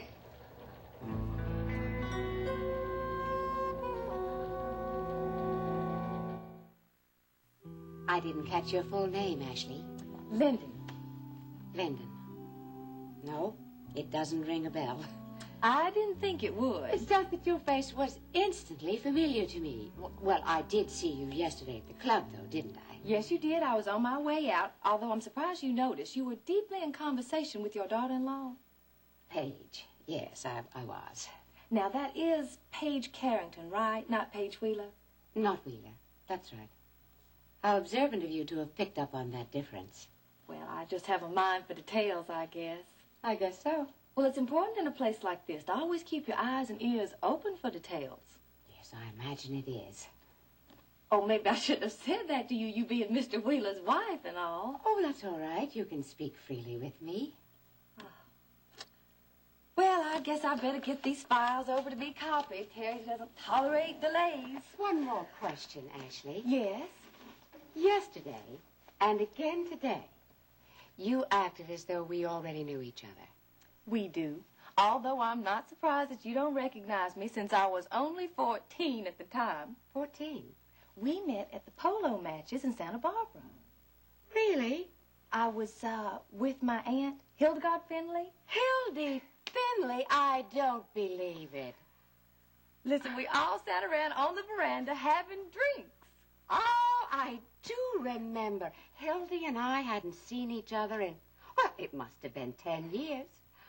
You were the little girl with the braces, all those wires. Huh? That was me. Oh, what an education that must have been for a child, listening to Hildy and me recount old escapades. I lived off those stories for a whole school term. Dear Hildy, how is she? Well, she's marvelous. Still the black sheep of the family, you know. Oh, she was that even when we were at school together. Now, that was in Switzerland, right? Geneva, a lovely old school, and Lac Le Mans. Goodness. We were a terrible influence on each other. We turned that prim and proper boarding school on its ear many a time. Listen, I remember wondering why they didn't send the both of you back to America. Oh, we always stopped just short of deportation. We couldn't have stood being separated. Well, no wonder I didn't recognize you. You have changed since our last meeting. And you haven't changed a bit. I bet I could tell you exactly what you were wearing the day that we met. I remember thinking that you were the most beautiful, elegant, sophisticated lady that I'd ever seen. And I made up my mind right then and there that when I grew up, I was going to be just like you. Did you? Well, my. So you are Hildy's niece, and now you work at World Oil.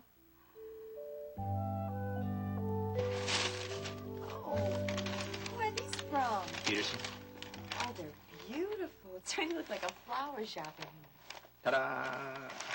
This is from Stryker. He sends his love to you, too. How thoughtful. Tell me about your meeting with Stryker. Did you talk about expanding the ranch? Well, we spent a little time on that, but Stryker wanted to discuss something much more important. What? A legal problem we have. See, now that you're in a family way, I'm going to have to make an honest woman of you, Ginny Marshall.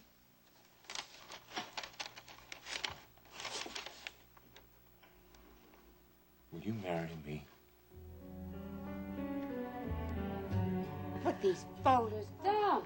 I want to find out more about Hildy's niece. Well, now, I'm afraid that my life so far hasn't been nearly as fascinating as yours, ain't Hildy's. There's always tomorrow, though, isn't there? Oh, yes, indeed. Oh, start by telling me about your work. Do you like it here at World Oil? I love it, and I know that I was very lucky to get a job here. Oh, they are very particular in personnel. You must be good. Well, now I'm enthusiastic anyway. Yes, I sense that. There is so much room for advancement here. That's what I really like. Well, what job do you have now? Well, nothing permanent yet. As of today, I'm in public relations. Interesting? Well, it is. For a while, anyway. And once I've learned that department, I'll just move on to another one. You're enterprising as well as bright and attractive. An unbeatable combination, I'd say. Well, now, I don't know how unbeatable I am. Well, you see, the one position I would really like to have here, I probably won't even have a chance at. Why not? Because it's Terry's position. That's why I came to see her today, to ask her about her job. Oh, she's leaving, you know. Yes, I do know. Well, I have been hoping against hope that I'll be the one considered for her position. I'm sure you will be. Well, I'm not so sure. Why is that? I get the feeling that Terry doesn't like me very much. Terry isn't the person who will make the final decision on this. No, but she'll have influence on it. And Ryan Connor listens to all her ideas. Does he? Well, Ryan Connor is only an assistant here. My husband makes all the final decisions. I see. Well, now, does Mr. Wheeler have anyone in mind yet? Oh, not as far as I know. The position isn't an easy one to fill. Oh, I know. Mrs. Wheeler, it is not enough just to be merely hardworking. It's terribly demanding being an executive secretary. It also demands that you have great discretion and loyalty. True. You also have to be a person who knows how to keep her eyes and ears open. Yes, you certainly do.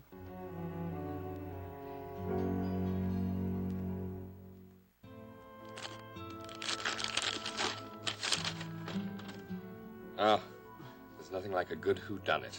Thank you, Vicky. So, Dennis has been here to see you every day. Yes, I don't know how he manages the time with his job and everything. There's always time to do the things you really want to do. I began to count on seeing him walk through that door each afternoon. Time goes very slowly in this place without much to do. Must be lonely for you. Oh, well, now, we're in danger of feeling sorry for Elliot Carrington. That won't do at all. I'm aware I'm lucky to have anyone visit me after what I put people through. In fact, I'm damn lucky not to be in jail like any other criminal. Elliot, don't talk that way. I suppose there are distinct advantages to being a madman.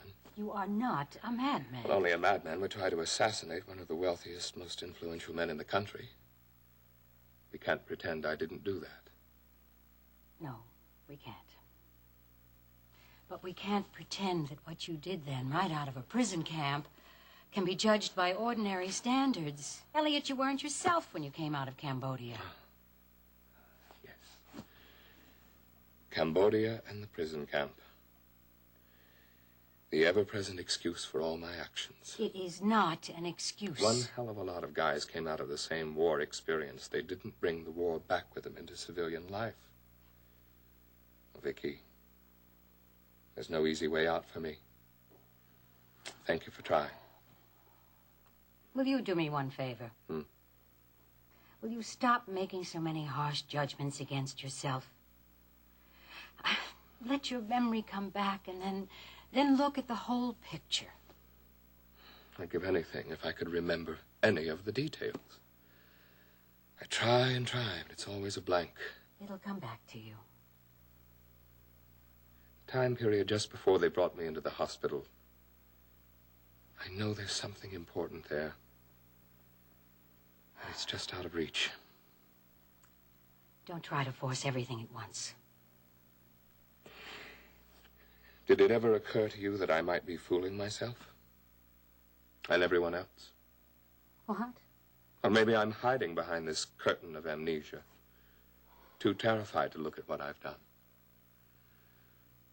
Yet I'm going to have to face it sooner or later. Elliot, you've never been a man to hide behind anything, no matter how unpleasant. And you're not hiding now. It's sort of like trying to figure out my own personal whodunit, isn't it? You just have to give yourself time. Plenty of time. Well, heaven knows there's plenty of time here.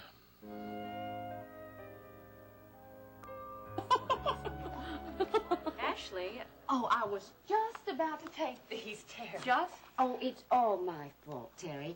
I detained Ashley, but you did say I could feel free to use your office. Of course. Ashley and I have been having the nicest little talk. Oh? It turns out Ashley is the niece of an old and dear friend of mine. Is that right?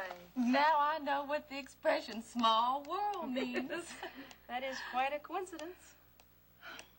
Well, I guess I better be getting on with my work. It was a pleasure seeing you, Mrs. Wheeler. Oh, for me too, dear. Oh,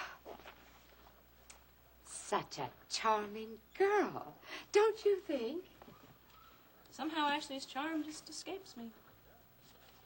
Terry, darling, you told me you'd made up a list of possible replacements for you. Yeah, would you like to take a copy to Alex? Oh, that won't be necessary. I was just wondering if you'd add Ashley's name to the list. Oh, of course. That's really what you want. I really do want that. Fine. Thank you. But Iris, I'm not at all certain Ashley has the necessary qualifications for the job. I mean, there are other executive secretaries with much more experience. Oh, I'm sure she'll do just fine. Oh, Terry, I have a million things I have to do today, so I must go. It was nice seeing you.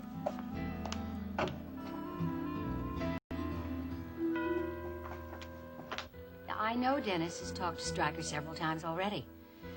Planning what has to be done to get you released.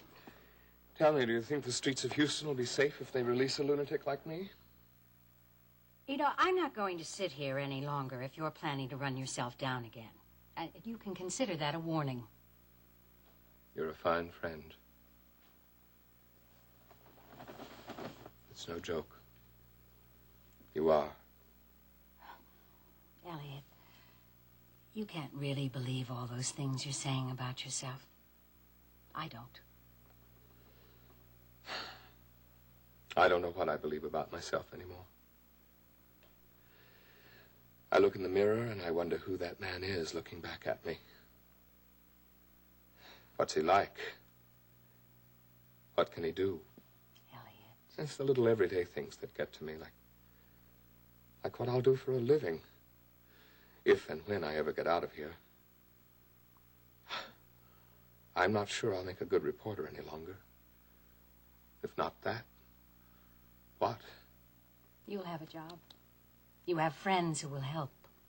Well, I certainly can't go back to KVIK, though, can I? No.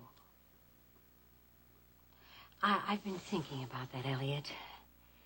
And it's probably not a very good idea for you to go back there. No, it's just as well.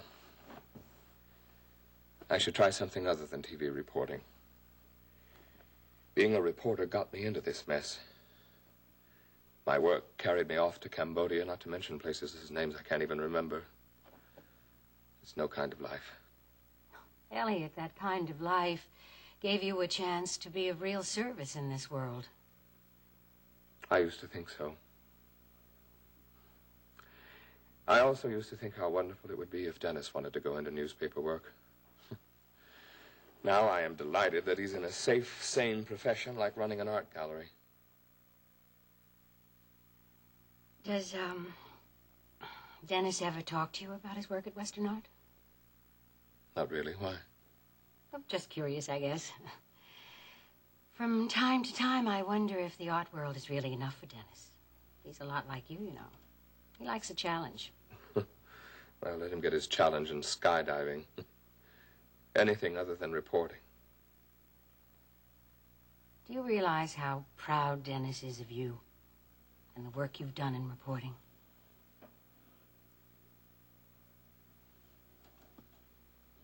That was in the past. Still, it's not everyone who wins a Pulitzer Prize. Can't live in the past. It'd be better if everyone forgot all about that. Forgot me altogether. That'd be best. Especially for Dennis. Bye-bye. Bye-bye. Iris. I must say, I'm surprised to see you here. Well, Elliot asked to see me. You told me that yourself. Oh, but when I gave you his message, I got the impression that under no circumstances would you come to see him. Oh, I reacted too emotionally, I admit. I realized later I'd spoken too harshly. I see. Surely you can understand why none of this is easy for me.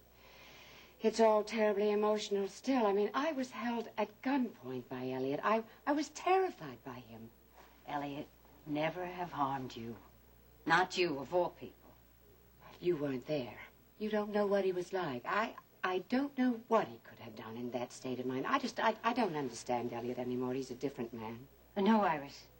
And when you see him today, you'll see he's the same man that we all respect and care for. Well, I guess I'd better go in. How is he? He's depressed today, but that's understandable. There's so much confusion in his mind. Because of the amnesia? Yes. But I have a feeling that this visit of yours is exactly what he needs to pick up his spirits. I'll do my best. And maybe when you talk to him, it'll help relieve your anxiety, too. This visit may be of benefit to you, too. I hope so. Bye-bye, dear. Bye-bye.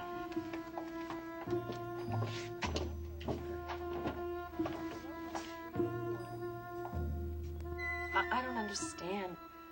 We already are married, for heaven's sake. In God's eyes, yes. In the eyes of the law, no. It's ridiculous. It's legalese. And when you filed those papers of presumed death, I was legally dead. When your husband's dead, you're not married anymore. Why didn't Stryker tell us this sooner? Well, he wanted to wait till I was stronger physically, until we'd had some time together. See? But when he found out that you were pregnant, he decided we had to know. So, how about it? Will you let me make an honest woman of you? Oh, Barrett. This is unbelievable. It's no big deal. I didn't mean to upset you with my bad jokes. It's not you.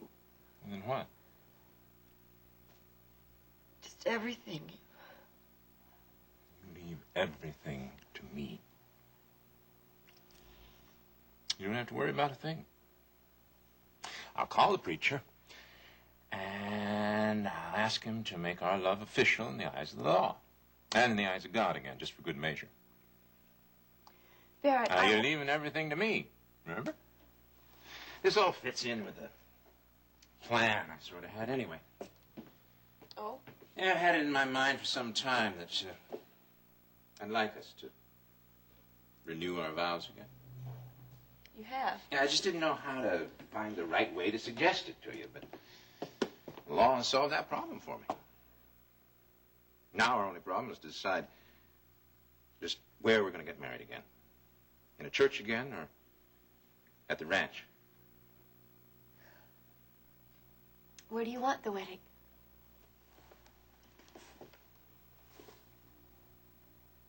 At the ranch. In the study.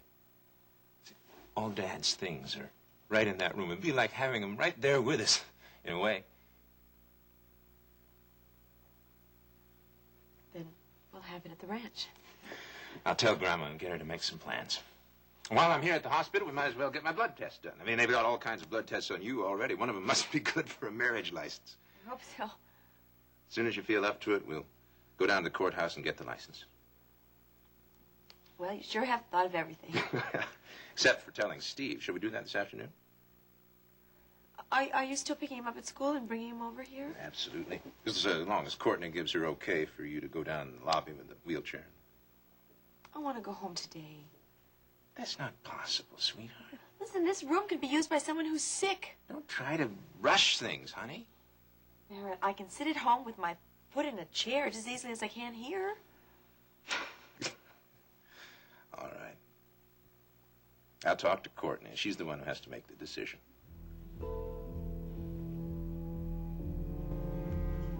Hello, Elliot.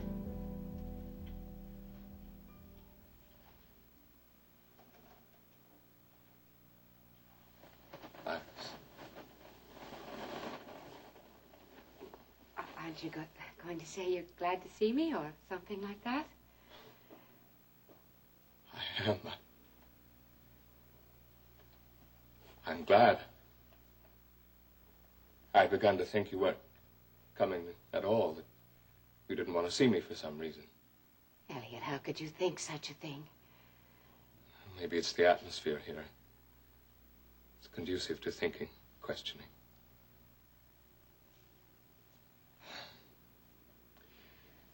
Aren't you supposed to say something about how fine I'm looking? Oh, that's easy. You do. How are you feeling, though? Fine. Fine. You? Fine. Alex, how is he? Alex is fine, too. Well, it's wonderful. We're all fine. Are you, really? Well, of course. What more could anyone ask for? I have this cozy little designer room here. The gourmet cuisine is out of this world. It's a perfect retreat from the pressures of the world and people. Elliot. Forgive me, I do tend to go on. It comes from being alone so much. I understand Dennis comes to see you every day. Yes, he does. Has he been keeping you up to date on my progress? Not exactly. As a matter of fact, Dennis isn't reporting much of anything to me these days. That's one of the reasons I came to see you.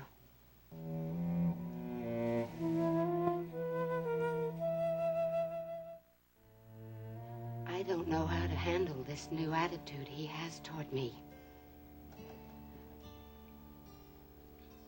From what Dennis has said when he's been here to visit, I gather you haven't told him yet that Alex is his natural father. No, I haven't. Why not? Because I haven't felt that he was ready to hear it yet. Not from me, anyway. Is Dennis still feeling hostile toward Alex? He's keeping his distance, yes.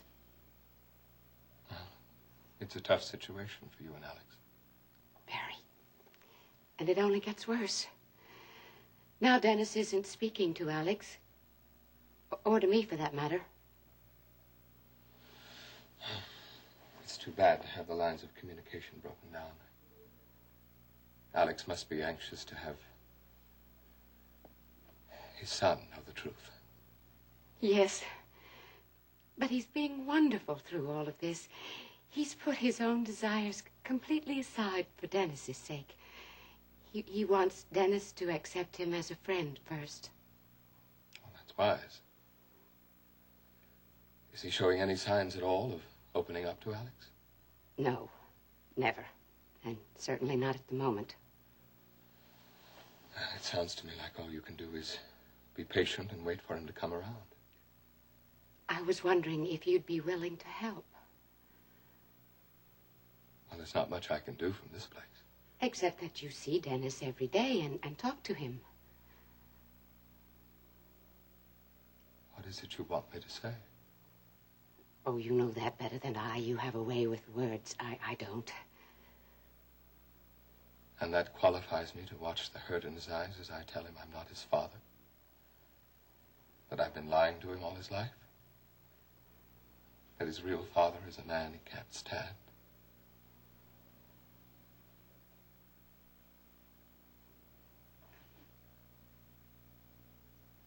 No, Iris. You mustn't think of it that way. But what other way is there? I thought certainly you'd see the reason in my request. I doubt you thought about this at all. If you had, you couldn't possibly have come here with such a suggestion. Now take your suggestion and go. Please.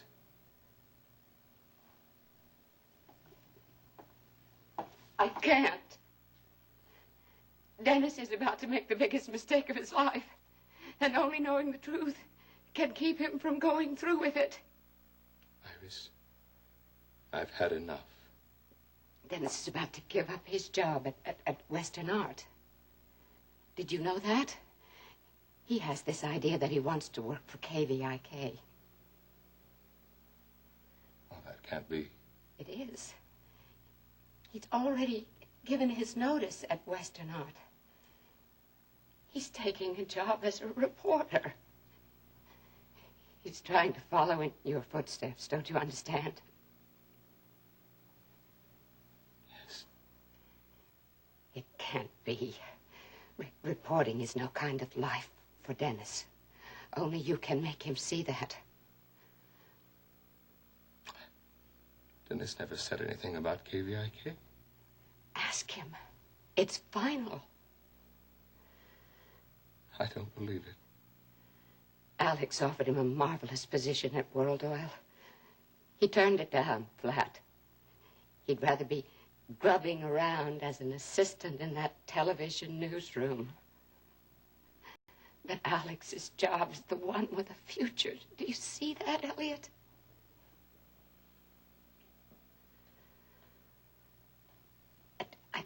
I just knew I could count on you. I hope you'll talk to him tomorrow when he comes to visit you. You have to help him get over this hero worship he has when it comes to you.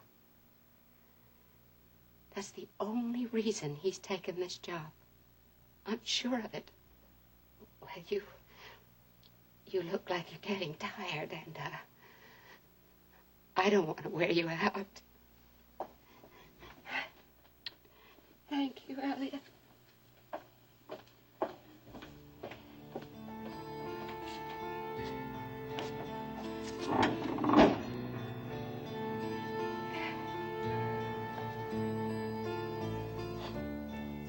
Dennis. Dennis, what have I done to you?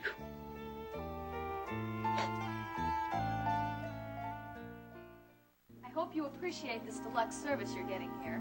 I want you to know not every doctor would do this. I do appreciate it. Did you call Kate? Oh, yes. And she's staying on the ranch waiting for Steve to come home and making a big welcome home dinner. And, oh, Jenny, she's so excited. Wait till Steve hears the news. I just can't wait to see Steve. Oh, I'm sure you can't. Where's your escort? Oh, he took the flowers down to the 3rd floor to the patients down there. Oh, well, that was very thoughtful. Yeah. All deliveries completed. Many thanks from the 3rd floor nurses station. I'm all ready. We're free to go. You don't know how glad I am to have you coming home with me. Do you realize that we're starting our lives over right now? No more problems, worries. Just love and happiness. No more problems, worries.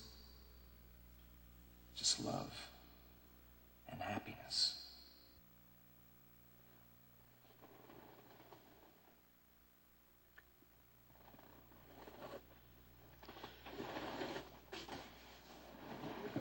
Barrett, put me down. I was just going to put you over in I the can wheelchair. manage. I can manage. Did I hurt you? What's the No, matter? nothing. I'm sorry I snapped at you. I thought I'd hurt you or... No, I'm all right. Really, I am. Well, thanks very much for everything, Court. Hey, she's all yours. Okay. Yeah, thanks, Court. Sure. Think nothing of it. So you come see us now? Okay. Join us each weekday at this time for the continuing story of Texas.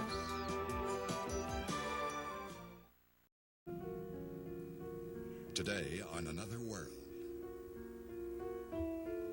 Look, I've got a pass.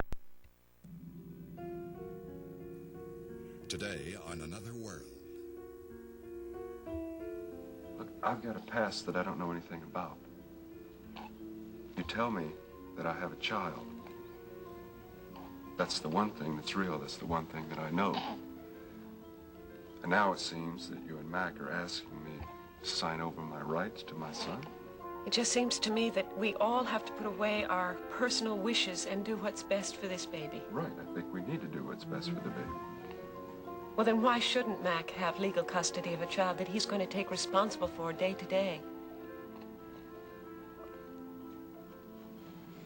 Why don't you just think about it, okay?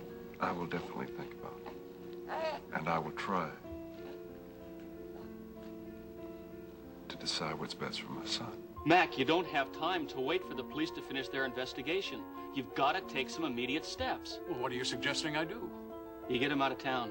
You don't think you're overreacting? If someone wanted Jamie out of the way bad enough to stage that accident, there's no guarantee that they're not going to try again. I got a little proposition to make for you, if you're interested. Yeah? Well, you know, we just acquired part ownership of the supper club. Yeah, Blaine mentioned something about that. Yeah, well, she's going to be running that operation, and, well, I'm going to need someone to help me around here at the arena. Would that interest you? Yeah. And now, the continuing story of Another World.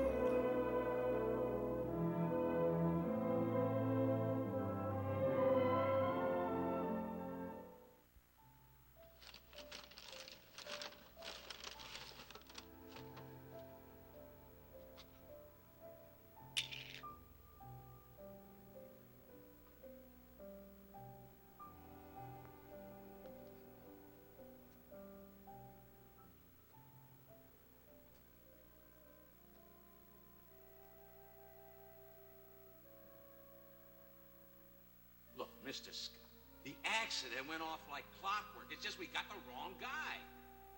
Would you mind explaining that to me?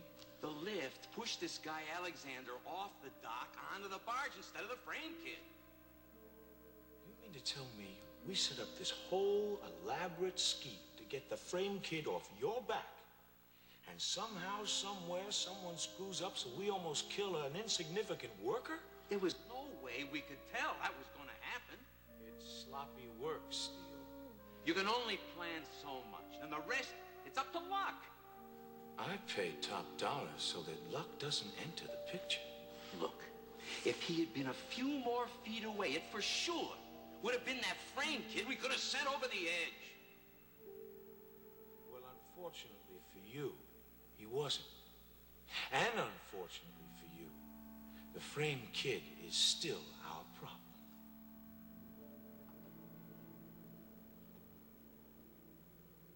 Hi, Blaine. Joey, Sorry I startled you. I was just lost in my thoughts, I guess. Looks pretty heavy. Want to talk about it? Maybe you could use a friendly ear. No, thanks anyway. It's okay. I don't want to bother you with my problems. It's no bother on it. It's okay, Joey. Thank you anyway. I really do need somebody to talk to. You sure you want to listen? Wouldn't have asked if I didn't. I need some advice. Yeah, well, I've been doing a lot of that lately, giving advice. I'm getting pretty good at it. Listen, this is just a hypothetical situation and everything, but suppose you overheard something that really bothered you. Like what? Something that you know is wrong. Very wrong. You mean illegal? Yeah. What would you do? I would go to somebody who knew what to do about it.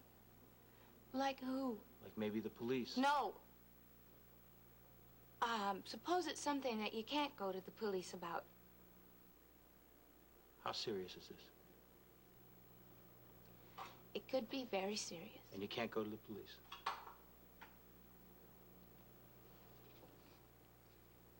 Then maybe your best bet is to talk to a lawyer. Someone who could tell you how to handle it. Someone like Jerry. Oh, good morning. Well, don't I even read a good morning? Good morning. What's wrong? What could possibly make you think there's anything wrong? I don't know. Maybe it's the bright, cheery smile I'm getting this morning. You know, I'm really not in the mood for levity, Jamie. So I gather. So, you want to tell me why you're in such a good mood this morning? Not really. Something happened to you last night? What could make you think that something happened? Well, I don't know, but something seems to have bent you out of shape. And when I tried to get in touch with you, I couldn't, and so I assumed something must have happened. Well, I can assure you it was nothing important. Ah, well, that's good. Anyway, where were you last night? I mean, I called a few times, and I couldn't get an answer. I was out. Out? With some friends. Why did you call? Oh, no big deal. You know, I just wanted to talk to you. Oh, really? Well, you had your mother, didn't you? Why didn't you talk to her? Larry, honey, I think what I'm going to do is put the plants on the back porch till it's warm enough to plant them in the yard. But you think it's going to be too cold out there for them, Larry? Larry, honey, you okay? What? I said that I'm going to put the plants on the back porch. You think it'd be too cold for them out there? Oh, no, it's covered. They'll be all right. So what do you plan today, Lee? I'm planning on meeting Joey over at the beauty shop. Try to get a little painting in today.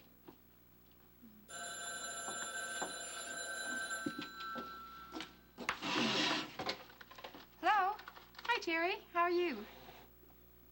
That's good. Yeah, he's fine. Well, sure, he's fine. Well, why don't you talk to him yourself? Honey, it's Jerry. I don't want to talk to him. You don't want to talk to Jerry? That's what I said.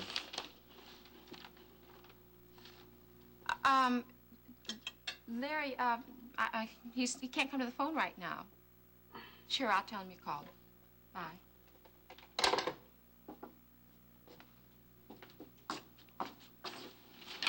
So why wouldn't you talk to Jerry? I didn't want to. Well, I don't understand, honey. Jerry's your best friend. I think it's best I left. No, Larry, you don't have to leave. No, Lee, that's okay. Go ahead. I want to talk to Larry alone. Now, will you tell me what this is all about?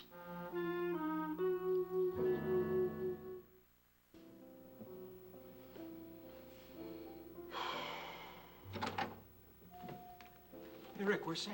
Downstairs having tests taken. Nothing wrong, is there? No, he's about the same. Standard procedure with this severe type of concussion he's got. We have to keep a close eye on him. He'll be back in a while. Oh, when I came in, I saw the empty bed. I thought something was wrong with him. It was some freak accident, huh? That's what they say. Both Jamie and Sandy are lucky. Could have been a lot worse. I sure would like to know exactly what happened.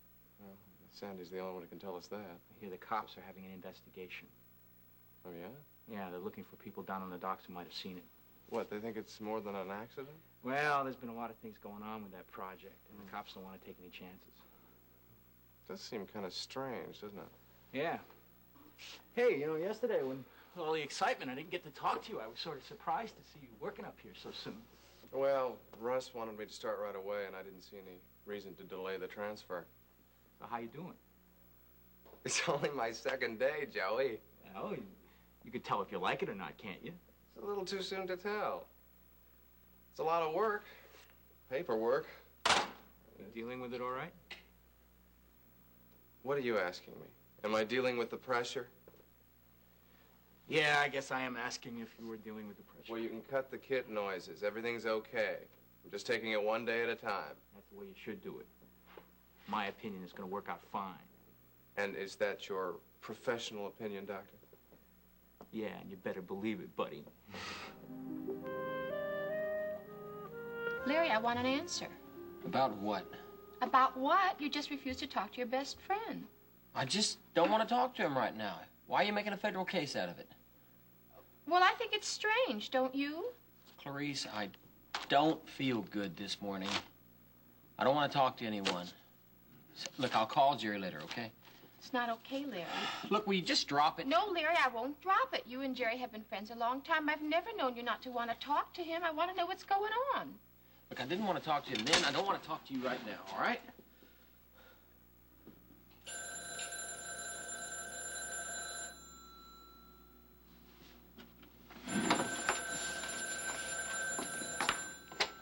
Hello?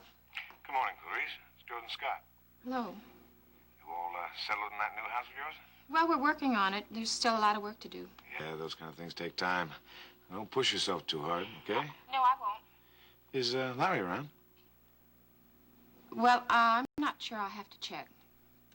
Jordan Scotty wants to talk to you. Yeah, I want to talk to him. Oh, Jordan? How you doing, Larry? I'm fine. Sure? Sure, I'm sure. Well, after that little scene in the arena yesterday, I was kind of worried. Oh, well, everything's cool now. I'm glad to hear it. I couldn't help overhear your bad news. Oh, what's that? You're losing your job.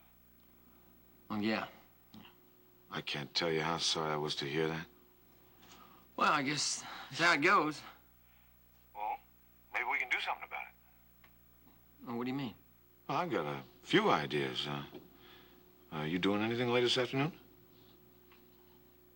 Well, how about stopping by the arena, say, 2 o'clock? Yeah, that can be arranged. Good.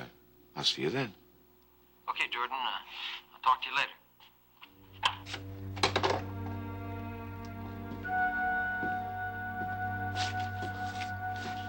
Now, what kind of question is that?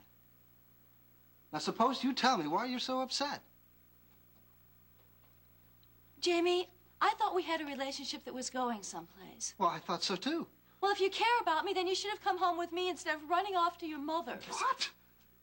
I did not go running off to my mother. Well, then what do you call it? Cecile, you saw how upset my mother was.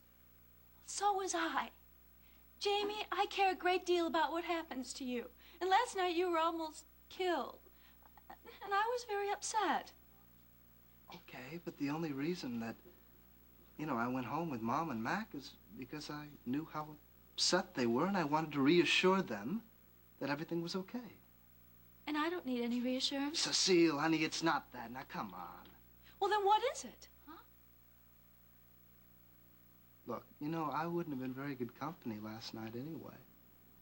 I mean, my arm was aching, right? I had this bruise on my forehead, and I had to take a sleeping pill to get any sleep at all. I'm afraid that's not good enough, Jamie. Oh, Cecile, come on. Can't we even talk about it? I don't see that we have anything to talk about.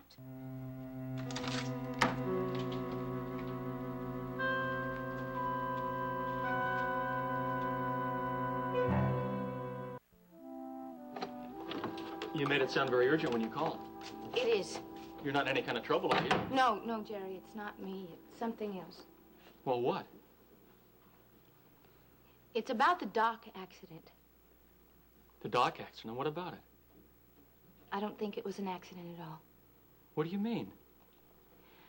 I mean that what happened was meant to happen. Do you know what you're saying, Blaine? Yes, I do. You know this could be attempted murder. No, no, no. I don't think the accident was meant to kill anyone, just injure him. Well, the point is, if what you're saying is true, this is a very serious matter. I know. That's why I came to you. How do you know about this? I just overheard it. From whom? It doesn't matter. What do you mean it doesn't matter? Whoever's responsible for that accident should be reported to the police. No. Oh, no. No, Jerry. It's just something that I overheard. Let's just leave it at that, okay? All right, Blaine, then tell me what you heard. An accident was planned. Yeah, and? Jamie was the target. Are you sure? Yes, Jerry, I'm very sure. Blaine, I've got to know where you heard this. I'm sorry, Jerry. Then how can I help you? You're tying my hands before I can do anything. You can go to Matt Corey. Mac? What can he do? Well, he can know that Jamie's life is in danger, and then he can take precautions. Listen, if they tried once and failed, they very well may try again. All right, Blaine, I'll go to Mac. Thank you. But please, don't tell Mac where you heard it, okay? Why not? Because it could be dangerous for you? No, that's not it at all. That's not true, Blaine, and you know it.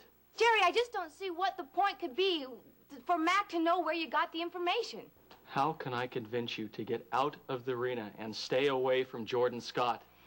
Jerry, please, I've been over this enough with you already. Blaine, it's only because I care about you and I can see that you're in danger. Jerry, I've told you this before. I know exactly what I'm doing. And I can take care of myself.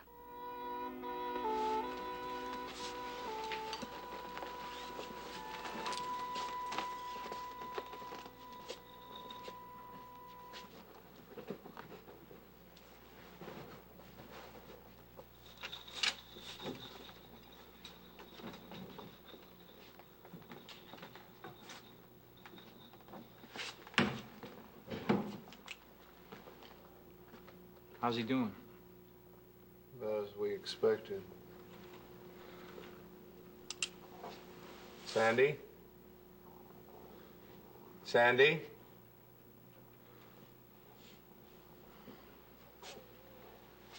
Well, he's not going to be real good company for a while. He just sleeps? No, he goes in and out. But when he's awake, he doesn't make much sense either. Is that normal? Yeah, it is. The important thing is to let him take his time. Come to it at his own rate. Well, Rick, I'm going to stay here for a while, okay? Here, listen, I've got some other patients to take care Yeah, of. yeah. If you need anything? I'll find you.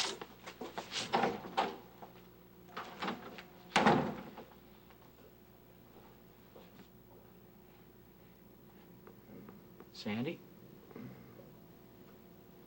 It's me. Hey, Sandy. Joey Perini.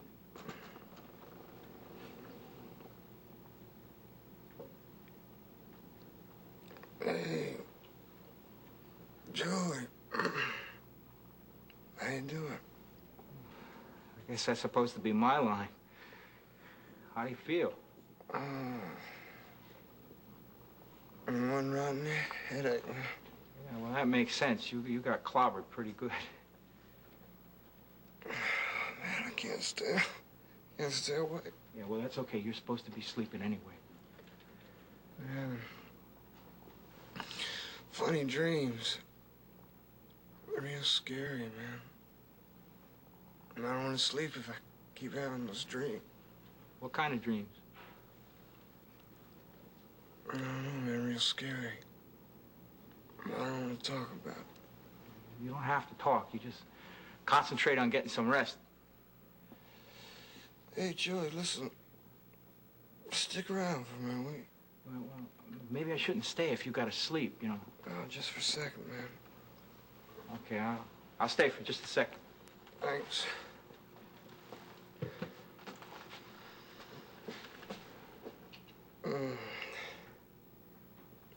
Hey, you don't have to stay awake on my account. No, man. So, what's been happening? Oh, wow, I got some good news. Yeah, what you got? I got us an apartment that'll knock your socks off. As soon as you get out of here, we can move into it. No more Sleepy's Motel, huh? No. That's great. Yeah, What's it like? Oh, it's incredible. I mean, I couldn't believe I was able to get it. It's got a bedroom, a living room, a kitchen. Sounds great, Joe. Hey, you get some shut-eye. I'm gonna catch you later, all right? Yeah, later.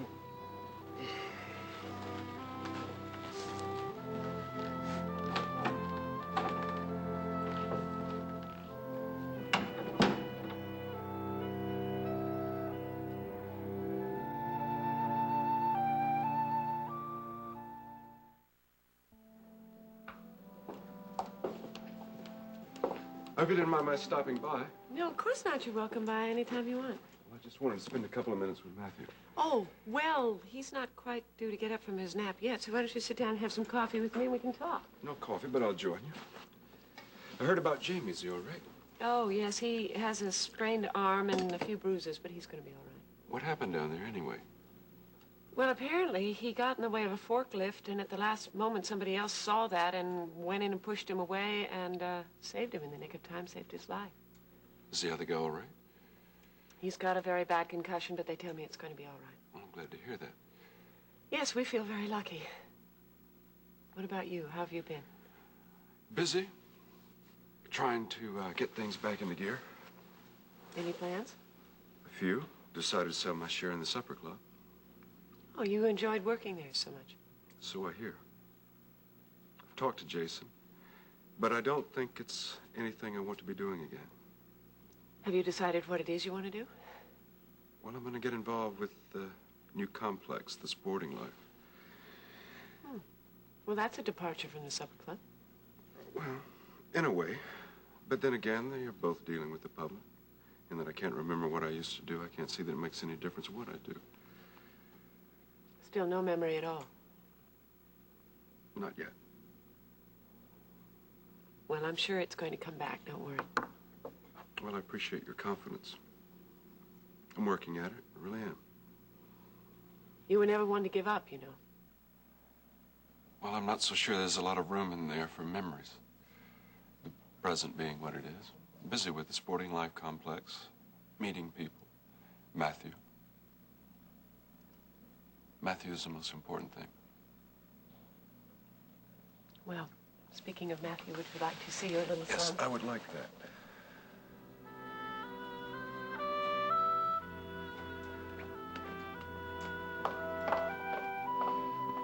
Why do you think that the accidents down at the dock were more than just accidents? It was planned, Max. Somebody wanted Jamie injured, maybe even killed. That's a very serious accusation. I know it, Mac, and I wouldn't be making it if I didn't think that there was a very good basis for it. Where did you get this idea? It's something I heard. From whom? It doesn't matter. What does matter is that you know someone was out to get Jamie. You don't believe it could have been accidental? Industrial accidents, you know, are not that uncommon. No, Mac, I don't, not after what I heard. Besides, don't you think that the number of accidents you've been having is excessive? Yes, we've certainly had more than our share. That's why Jamie was down there in the first place. He was trying to determine the cause of them. Well, just suppose that they weren't really accidents. I mean, do you think that whoever is responsible is going to want Jamie around trying to get to the bottom of it all? No. No, I'm sure not. Well, the police are down there now investigating.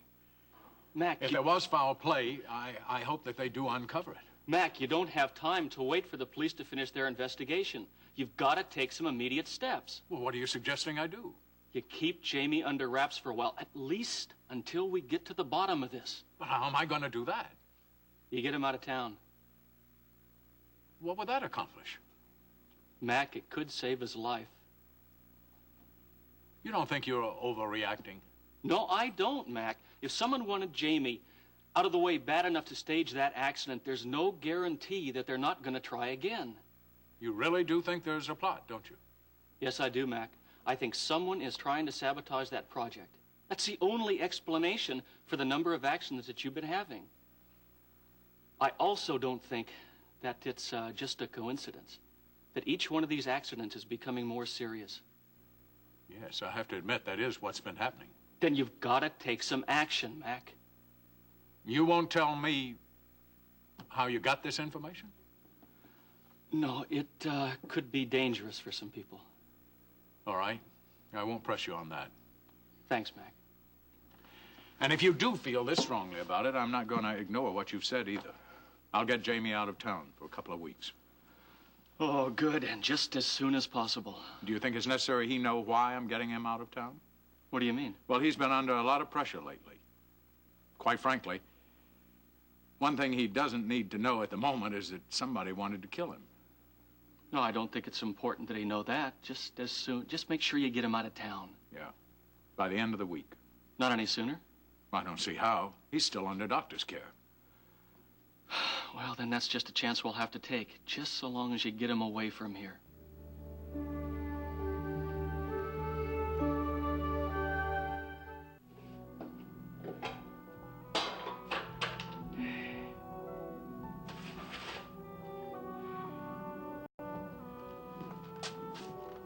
Hey, Lee, how's it going? Well, isn't it about time you showed up? What do you mean about time? I'm only 5 minutes early. Well, it seems like I've been here forever already. I'm supposed to paint, but there are a million different colors here. No one told me what color to paint. Relax, buddy. We'll figure it out. Yeah, well, I've wasted a lot of time already. You're in a rotten mood today. Yeah, well, you'd be in a rotten mood, too, if you had to live with Clarice and Larry. What's that mean? The tension over there this morning was unbearable. You could have cut it with a knife. Well, it's understandable under the circumstances. What circumstances? Well, Larry's been a cop for a long time. It hit him pretty hard to lose his job. What, Larry got fired? You don't know? No, no one told me a thing. It's gonna be pretty rough on Clarice and Larry. Wow. They just moved into that house. Yeah, it's gonna be hard for him to make ends meet. Well, they were having a tough time of it before. Why'd he get fired? I don't know. I think it's got something to do with Jerry. Oh, well, that explains that. Explains what? Jerry called the house this morning. Larry wouldn't talk to him. Jerry called the house? Yeah. That surprises me. Why? Larry punched him out in the arena yesterday. I thought they were supposed to be best friends. They used to be. I wonder what's gotten into Larry. I don't know. I mean, he's got a fancy car and a new house. It's just not his style.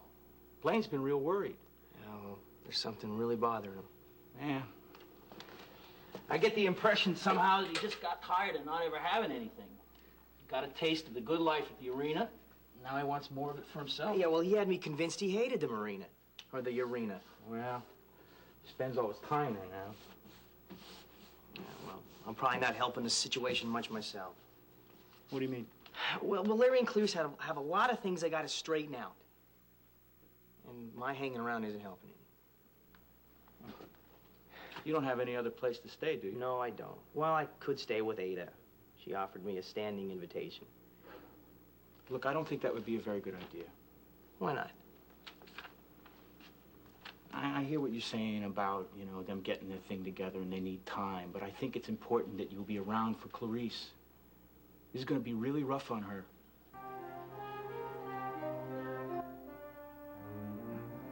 Over here.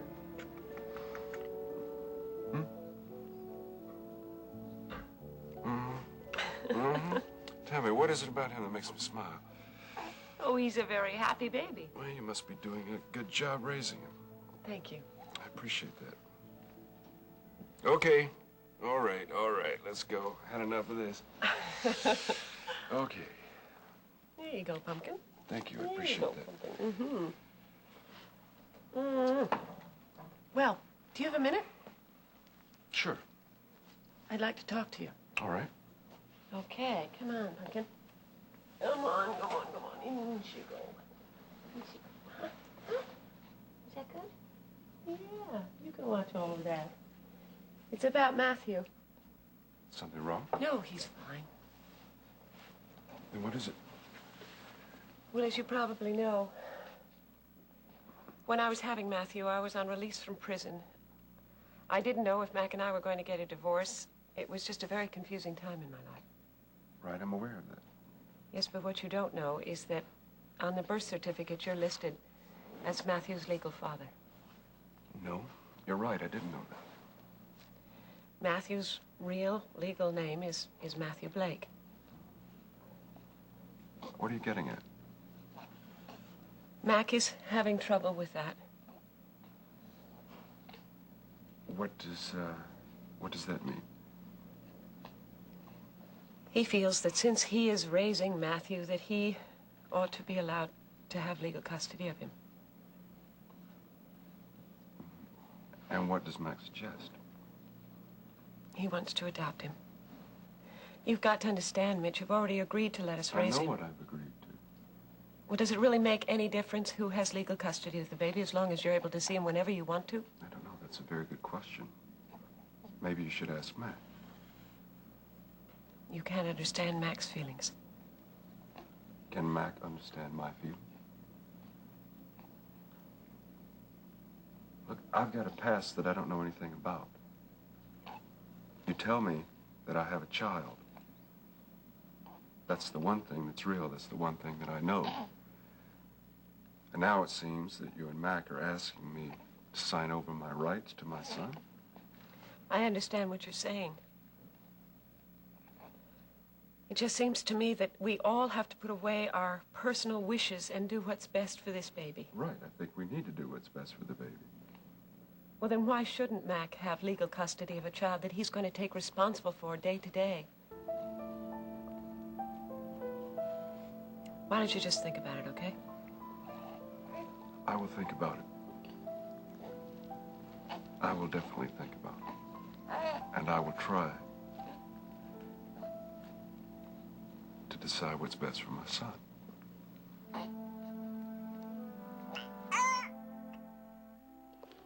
Ada, what are you doing here? Oh, hi. I came by to see Sandy, but he was asleep, so I thought I'd wait out here for a while. Well, he's been sleeping quite a lot. Don't be surprised if he doesn't make much sense to you. Oh, is that normal? Perfectly normal.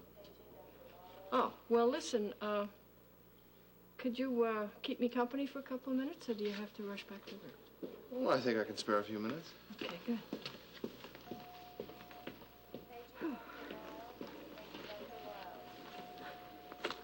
Well, how's it going? I'm fine, thanks. I wanted to thank you again for taking me in when I was sick. Oh, it's nice to have you. Well, I don't think I would have gotten better so fast if you and Joey hadn't taken such good care of me. Well, are you all settled back in your mobile home again? Yeah, it's kind of inconvenient being so far out like that.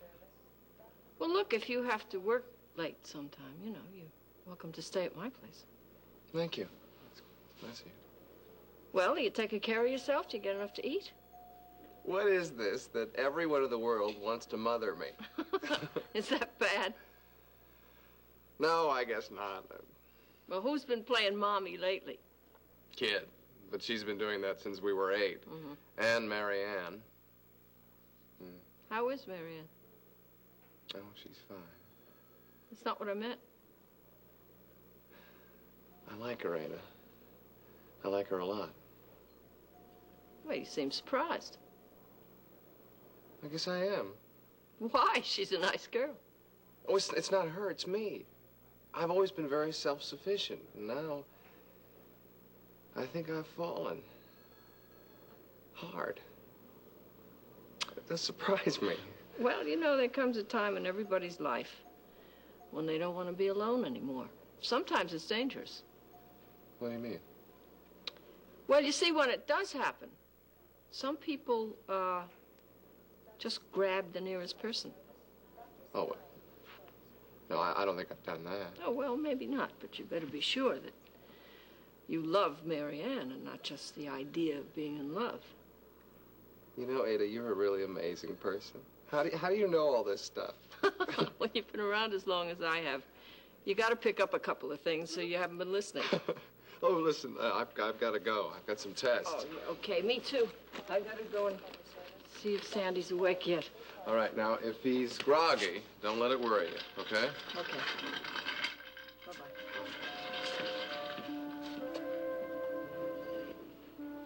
Come on, sit down. Well, is this going to take long because I have a meeting with Sanders here down at Legal? No, it's not going to take long. Well, if Sanders has to wait, he won't mind. All right. What do you want to see me about, Mike? How are you feeling? Is that what you wanted to see me about? Well, yes, among other things. I'm fine. I'm fine. I mean, this sling's a drag, but Russ says it'll come off soon. Good.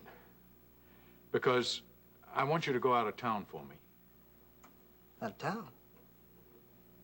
Well, Mac, I'm sorry. I can't get away now. I'm behind, way behind. Swamped. We'll have somebody cover for you. Well, if everybody has to cover for me because I can't get my work done, well, that isn't fair. Jamie, not because you can't get your work done. I'm taking you off of this work because I want you to handle something more important for me. Now, believe me, you can help me this way by doing what I say better than any other way. Okay, well, you know, if that's what you want. It is, believe me. All right, when do I leave? Well, what about the end of the week? Gee, that sounds, I could manage that probably, yeah.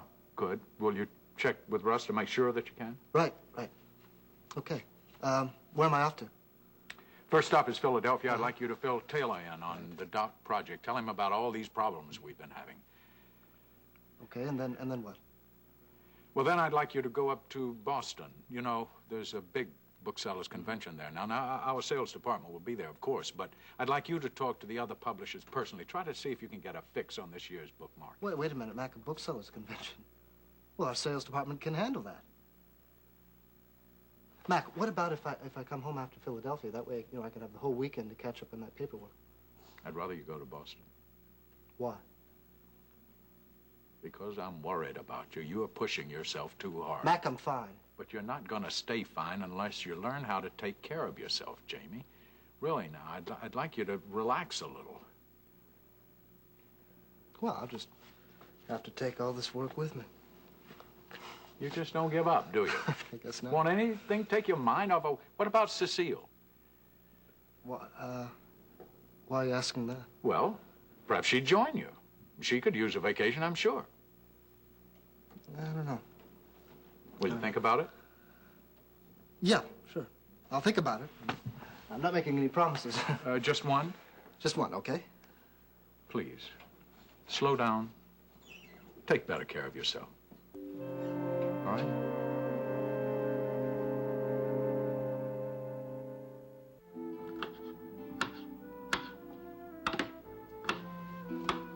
Hey, Clarice, how you doing? What do you think I'm doing? Would it help to talk about it? Where's Larry? He had an appointment. Oh, good. Already got job interviews, huh? He had an appointment with Jordan Scott. Why did you think he had a job interview? Well, nothing. Well, what? Well, I thought since Larry got fired, he'd be out looking for another job. Larry got fired? You're not making any sense. Where'd you get that idea? Must have been a mistake. Forget it. You do know something. No, Clarice, really. Please, I want you to tell me what you know. All I know is what Joey told me. That Larry lost his job. Well, that can't be, because Larry would have told me. Look, Clarice, maybe he doesn't know how. Well, this isn't making any sense. I mean, what's going on? Well, why did Joey say that he got fired? I don't think he knows why. I bet it's got something to do with that loan from Jordan Scott. I don't think so. Larry blames Jerry for the whole thing, according Jerry? to Joey. Yeah, Jerry, well, Joey thinks so. They got in a big fight down at the arena. A fight? Well, what was that all about? Well, evidently, Larry was screaming at Jerry how it was all Jerry's fault. And then he punched him out. He hit him? I guess so. What's happening to Larry? To us. Hey, are you all right? No, I'm not okay. I just gotta have some time. If I have some time, I can think about everything. I'm sorry I laid all this on you. I thought It's you not knew. your fault. Should I go? Please.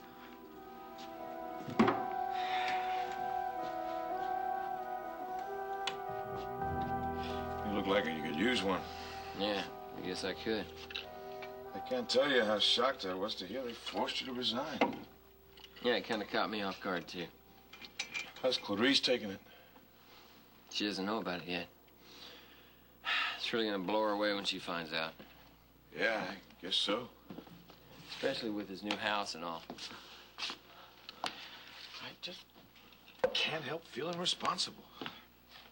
How's that? Well, I gather it had something to do with the money I loaned you. Oh, come on, Jordan. It's not your fault. Well, I just feel so badly about it. I wish there was some way I could help. Yeah, that's real nice of you.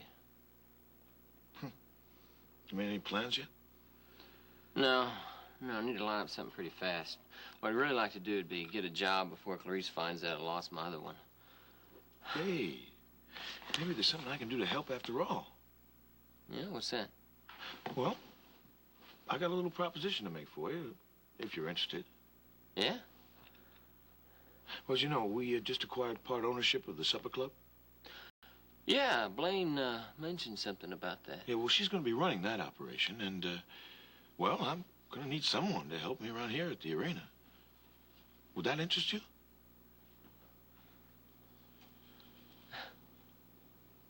Yeah. Yeah, Jordan, I just might be interested in that.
Sandy?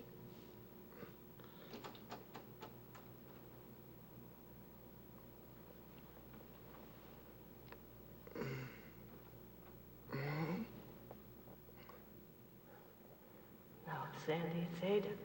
Ada Hobson. Mom, why didn't you tell me?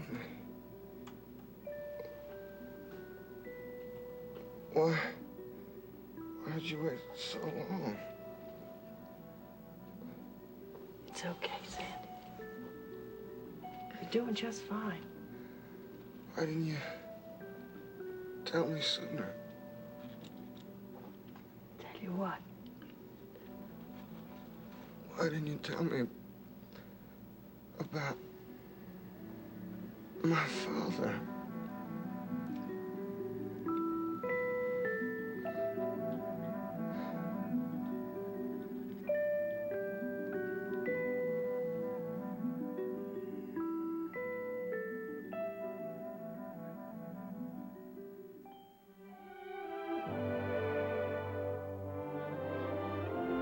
Join us each weekday at this time for the continuing story of Another World.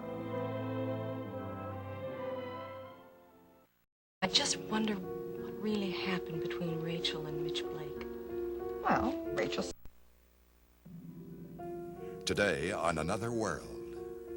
Well, I'm just trying to keep Matthew's best interest in mind. Well, are you suggesting that I don't have his best interest in mind? Yes, I'm not sure that you have his interest. You'd be asking me to sign away the most treasured relationship a man could have with the son. You're gonna have to make a choice. So, now you're handing out ultimatums? That's right. It looks like it's a matter of survival, and I can't survive with you as your wife if you work for Jordan. You're gonna have to decide between us. Jordan or me. I don't know. I just wonder what really happened between Rachel and Mitch Blake. Well, Rachel said she and Mitch had a relationship for a reason. Well, I've known Rachel for a long, long time. And when I was married to Steve Frame, well, she wasn't quite as disinterested or as faithful and pure as she'd have you believe.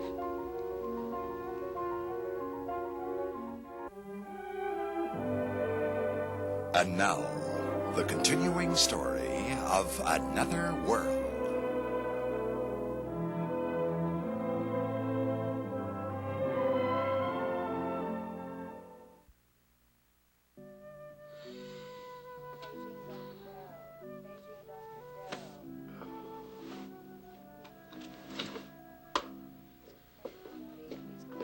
Oh, are you here already?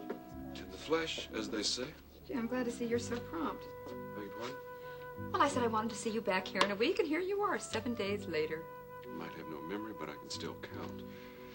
Anyway, I figured if you say it's important, it's important. I just wish all my patients were so conscientious. You know, half of them forget their medication, the other half forget their appointments. It's one way to keep a small practice. Figure I can use whatever help I can get. Oh, you seem to be doing all right. Mitch, you know, I want to go check on a couple of things. I'll be back in a few minutes, all right? All right, you got any magazines? No, no reading for you. I'm going to send a nurse in who's going to take your blood pressure and your weight and all those things. All right, whatever. You're the doc.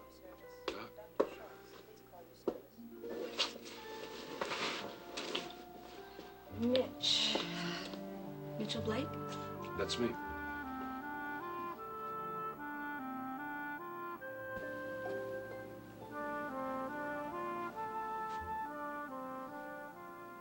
Now, that's what I call a real nice lunch break. You scared me. I am actually trying to feed body and mind at the same time. Trouble is it gets rather sloppy. Well, you got to make it mind over matter. Yes, I'm trying, but I think matter is winning. So to what do I owe the honor of your presence in the middle of the day? I just love you so much, I couldn't stand not seeing you right away. Oh, well, that's nice. Besides which, I forgot a manuscript. And that sounds more like it. Since you're here, can I fix you something? No, thank you, darling. Are you sure I could do it real fast? Cup of coffee? Okay. Good. That probably explains it. Explains it? Explains what? Our changing perceptions. We're always in a rush. Instant food, instant art. That's probably what the current artists are trying to combat. What on earth are you talking about? This. Looks to me like a mound of pigment deep in the desert. Yes, but it's beautiful, don't you think? Beautiful. Beautiful. But what's it doing out in the desert? I mean, who's ever going to get a chance to see it? Yes, well, that's just the point. You have to take the time to go out there and see it. It's a total experience. Ah. What I really don't understand is how these artists ever going to earn a living. I mean, how can I own this? How can I buy it? How can I hang it on my wall? Yes, but you see, that's just the point. You can't always own something. It's a whole new way of looking at things. Right. I guess it's not the way I look at it. Anyway, I've got to talk to you about something serious. Something serious? Very serious. I think we have to have a talk with Mitch about my adopting Matthew. The more I think about it, the more sure I am that it's the only solution. Well, Mitch came over here early this morning. I did discuss it with him. Mitch was here?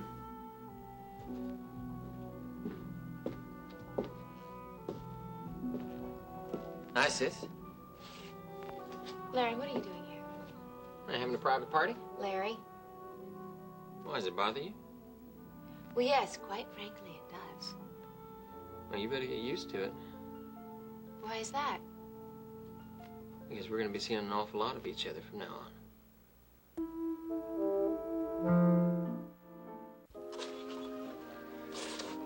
You're new? Not exactly. Though I have been away for a while. Vacation? No, I was living in Chicago. So you're back in the neighborhood. What brings you back? Family. Roots run deep. Blood runs thick. I didn't think I'd seen you before. That's really pretty observant of you, considering the number of nurses working in this hospital. Must be the eagle eye. I figure it's either being bored or watching the nurses go by. It's better than counting sheep. So that's what you consider as entertainment? No, no, no. Don't get me wrong. I'm very aware of how hard you angels of mercy work. Must be a thankless task. Oh, no. In fact, you'd be surprised at how rewarding it is, Mr. Blake. Mitch. Pardon? Mitch Blake. Oh, And your name? A-Frame? Alice. I think I know that name. It's not that common, is it? No, it isn't. Do you know Jamie Frame? Indirectly. Relative? I guess you could say that. Jamie's my husband's son. And Jamie's father, see in Bay City? He died quite some time ago. Sorry. Trust me to put my foot in it. I'm not one for subtleties. No, I disagree. A lot of people in Bay City ask me about Jamie when they hear my name. I don't see him too often, though. Did you hear about what happened to him? At the docks? Yes, I did. I was at the Matthews home when Russ had to come in. I heard it could have been rather bad for him if it hadn't been for some other guy that was with him. Yes, the other man got what fate had intended for Jamie, I'm afraid. Is it bad? Severe concussion. He's not going to be up and around for a while. Well, I'm sorry to hear that, but I would imagine Jamie's thanking his lucky stars. Well, Jamie's always been a lucky one. He had a guardian angel from the start, being raised by the Coreys like he was.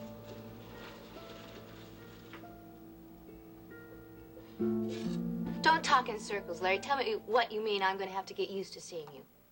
Well, Jordan was enough of a gentleman to offer me a job here. You're not going to take it. Why not? I mean, if the place is good enough for you, it ought to be good enough for me. You know, baby, I'm getting a little tired of you trying to mother me all the time.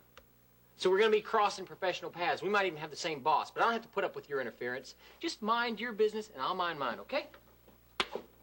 Larry, if I thought that you could mind your own business, I would let you. But since you're not very capable of handling yourself, or else you wouldn't be working in a place like this. You'd know it's not right. Well, why don't you let me learn from my own mistakes? At whose expense, Larry? Clarice's? Does she know about this? Hey, that's my business. Great. You haven't told her that, then, have you? Now you got two bombs to drop. First, you got to tell her you got fired off the force, and now you got to tell her you're working for Jordan Scott. Larry, this is going to kill her. You know that. Hey, she'll get over it, all right? Well, maybe she won't want to. Why don't you get out of here? Go home and tell her yourself before she hears it from someone else. Blaine, for the last time I'm telling you, stay out of my affairs. I don't tell you how to handle Jordan, do I? Larry, please. Go home, now. I'm not going home, Blaine. I got things to take care of. Why don't you run over there yourself like you usually do? Fine. I just might do that.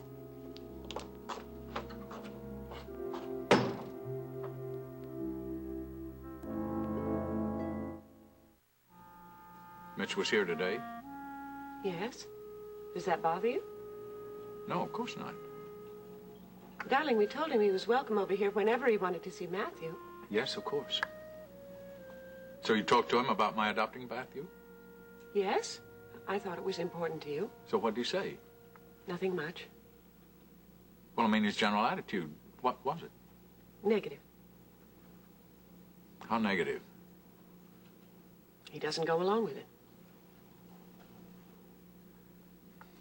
I don't see why he'd have that kind of reaction. Well, I think it's a very natural reaction, Mac.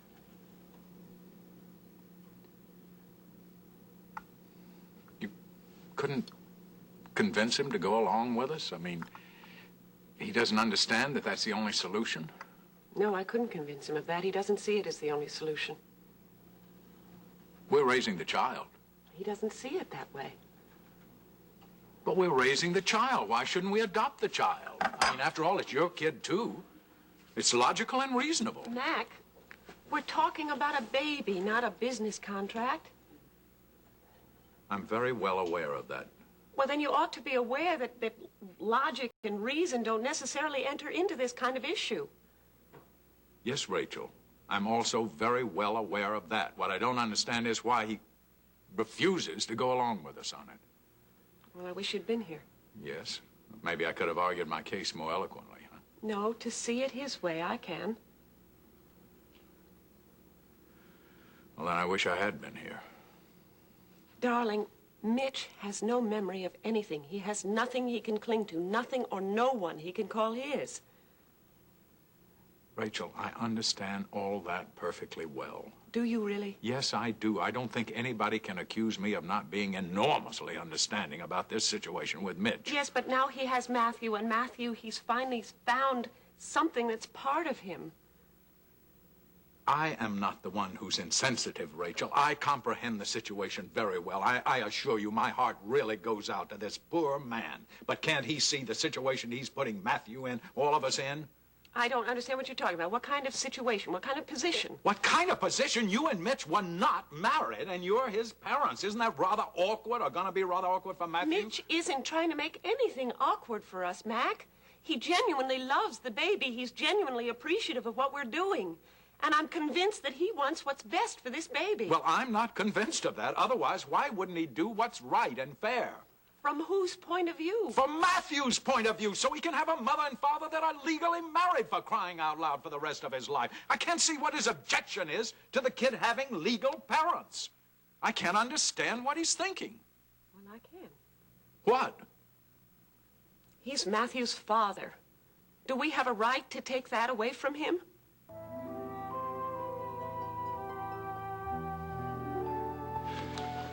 Okay, Doc, so what's the news? Oh, you're doing just fine. As a matter of fact, you're perfect. Perfect. It's high praise. Physically. So what's the catch? Well, I'd like to switch to another part of your anatomy. Easy now. Your head. How are your sessions with Dr. Wagner coming? All right. That's rather non-committal. What can I say? My head's getting shrunk by the shrink. And it isn't showing. I think progress could be better, but I'm told not to push it. Well, you listen to her. She's a very smart lady doctor. Well, so far, all we've talked about is dreams. I warned you about that, remember? Right. So I'm part of the great subconscious. Well, dreams are all a part of our subconscious, but it's necessary to tap those memories in order to let go of the things you're repressing. Right. Which I'm doing rather completely. Yes, you are. Well, can you tell me what's so archetypal about a dream where I'm running down or skiing down the middle of Main Street, being pursued by a monster who reminds me a lot of my third-grade math teacher? Did you really dream that? No, I didn't dream it. That's what I'm saying. I can't even remember the third grade, much less a third-grade math teacher. I just don't have dreams. Oh, no, we all have dreams, except maybe the most severe mental patients, and you're not one of those. Thank you. Sounds like my lucky day. Look, we all dream. We just have to get practice in remembering them. Yes, I know. Pen and pad next to the bedside. Wake up, write them down before you forget. It's a very good routine. Except it's not working. Don't push it. It'll work. Well, so far I've come up with blank pages, a couple of lists, but no dreams. Mitch, when you were a child, don't you remember dreaming? I'm sorry, I can't believe I just said that. Said what? I was going to ask you if you remember dreams when you were a child, and you can't even remember being a child. See what I mean? I'm sorry. It's all right. I'm used to it. Yeah. It must be very difficult, though. I hope you don't get too used to it. No, I don't think I'm going to be happy until I know who I was. How about the future? And what are you doing to fill in the time right now? Fine. Everything's going fine. I'm getting things together. Life goes on. Well, have you found a place to live? I found a place to live, getting involved with this place called the Sporting Life. Mm-hmm. And I've decided since I get to make myself in an image of my own choosing, I might as well make myself a man of substance. Congratulations. You seem to be doing really well. You do. Mitch? What was that? What was what? Well, something just went on in your head, and I saw it. I could almost hear it. Not anything I knew about. Come on. You tell me. Out with it. This is what this is all about. Okay, I'll tell you what it is. My life, things are getting together, but there are a couple of things. There's one thing specifically that bothers me. What is it? Well, it's the city's DA, Zachary Colton. Until he finds out who was killed, instead of me, and who the killer was, I don't think I'm going to feel very comfortable.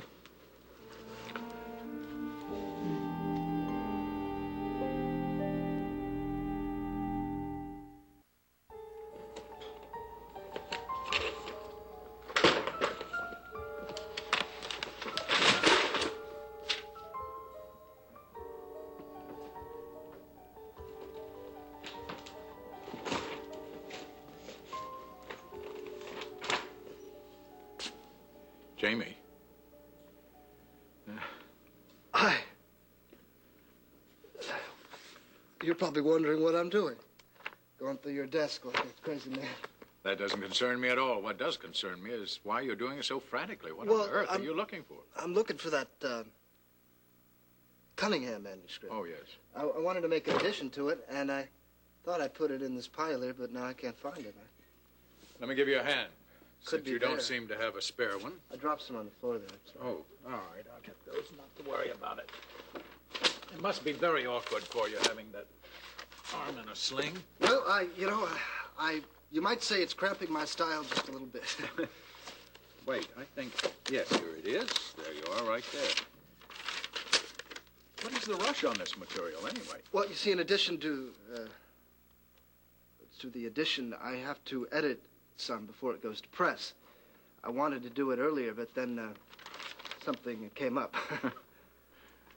So how are you going to have time to do that when you're going away? Oh, simple. I'll just take it with me. Give me time to kill on the plane. I thought I told you I wanted you to take it easy, take a bit of a vacation on this trip. Well, Mac, I don't mind this sort of work. It, sort of like reading for pleasure, anyway. You're pushing yourself too hard. No one expects a superhuman effort of you, Jamie. Oh, I know, but there's just so much that I have to get done. Mac, I want to do it. I don't want to delegate every single responsibility. I understand that. Tell me, how you feeling? I mean, really feeling. It only hurts when I laugh. I'm not talking about what happened down at the dock. I mean you. How you feeling inside? I'm fine. You know, I'm a little tired, naturally, but otherwise I'm okay. Are you getting enough sleep? Well, sometimes at the wrong moments. What does that mean? Well, some nights I fall asleep in the middle of a manuscript, which isn't too fair on the author, you know, reading his work like that. It isn't fair to yourself either. That kind of sleep isn't sufficient for anyone, Jamie. I know. In fact, I was thinking of asking Russ to prescribe some more sleeping pills so I could at least get a little rest on my trip. Good idea. Mind you, that's the whole point of this trip, really. To give you time to relax and to unwind. I don't think that's going to happen too well if you cart along a dozen manuscripts, you know. Who said anything about a dozen? I'll bring 2 dozen, maybe. You don't fool me. I'll bet your briefcase is crammed with them right now. No, to be honest, I really do enjoy reading them, Mac. I know you do. That's why you're a good publisher. But there's a time and place for everything, and that's... I'm sorry, I didn't know you were busy. I can come back. Hi, Cecile. It's all right. What do you need? Just your decision on this author's deal. Sure. Well, I'd better be getting back to my work. Cecile, I'll call you a little later about dinner. Well, you can try, but I'm not sure that I'll be in.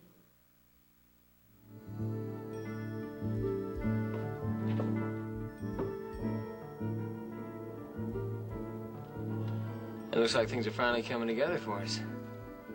Yeah. Yeah, I had a phone call this morning. Mm-hmm. I figure we're locked in on this one. Oh, yeah.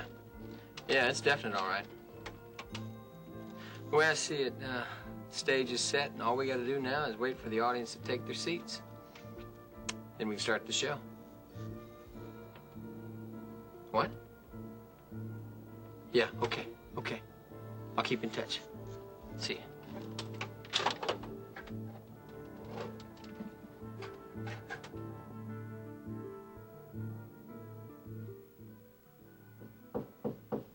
Yes?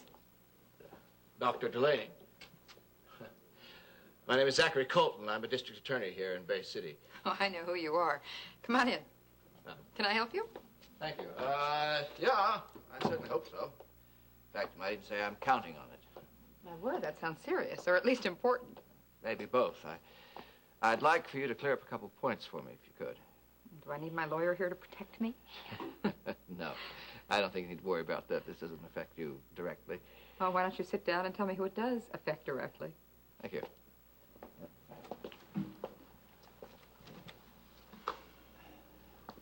I'm working on a case that involves one of your patients, Mitchell Blake.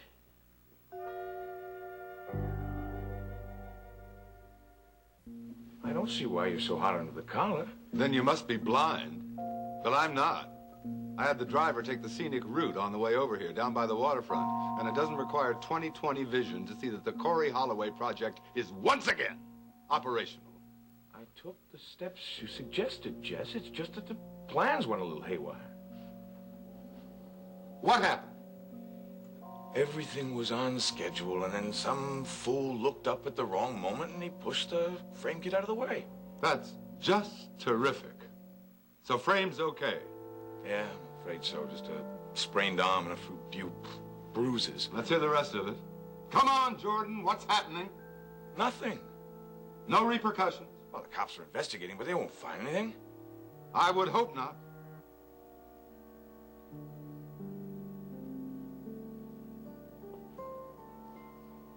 You know,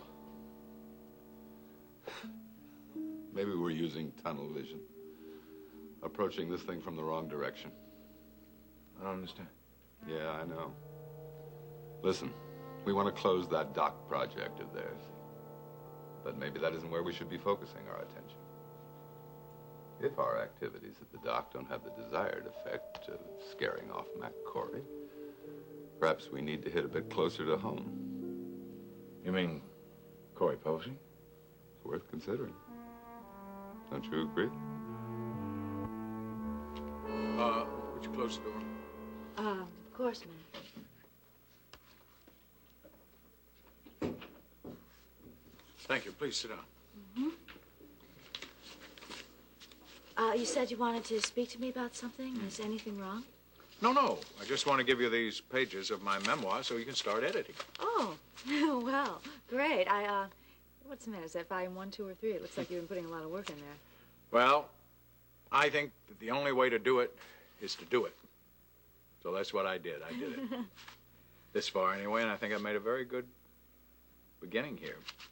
Only question is, with all the commitments you've got, you sure you have time to take this on? Oh, do I? Absolutely. I've been looking forward to this.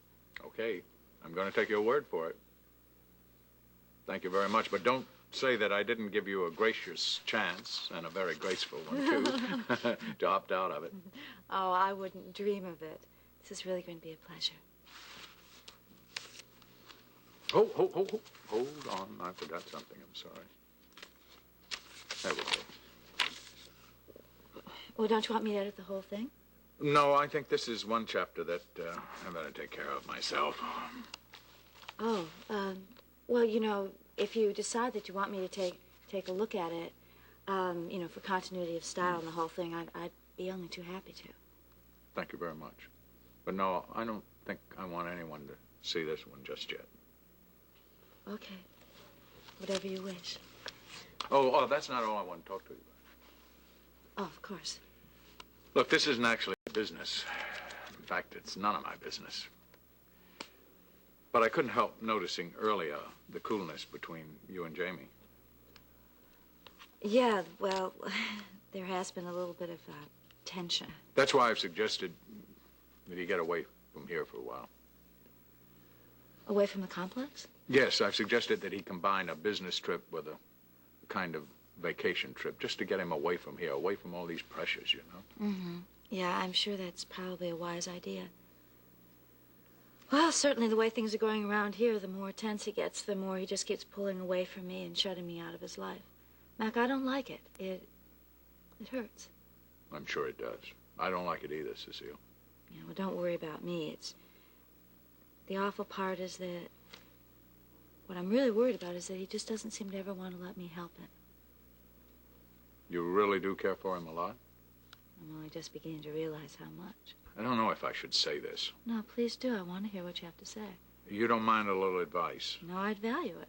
Well, I'm telling you, Jamie needs you, and especially right now. Yeah, well, I'd like to think that. I know he does. So just don't let him shut you off. Well, what can I do if that's what he wants? But I don't think he does, not deep down. You go to him.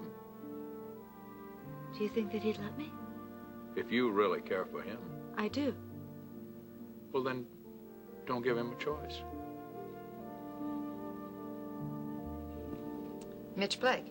Yes, that's right. Now, I realize that doctors' files are privileged information, and I wouldn't ask you to betray anything that might be considered confidential, however. Oh, you needn't worry about that. I'm not about to violate my professional ethics. No, of course not. But you wouldn't mind answering a few general questions for me? I'll try. Well, that's all I can ask. Mr. Colton, can we get on with this? I mean, we've been polite enough, and I have some patients I want to see. Sure. I wouldn't want to keep you from your patients. Well, my first question now is really very simple. Does Mr. Blake really have amnesia? Of course he has amnesia. How can you question that?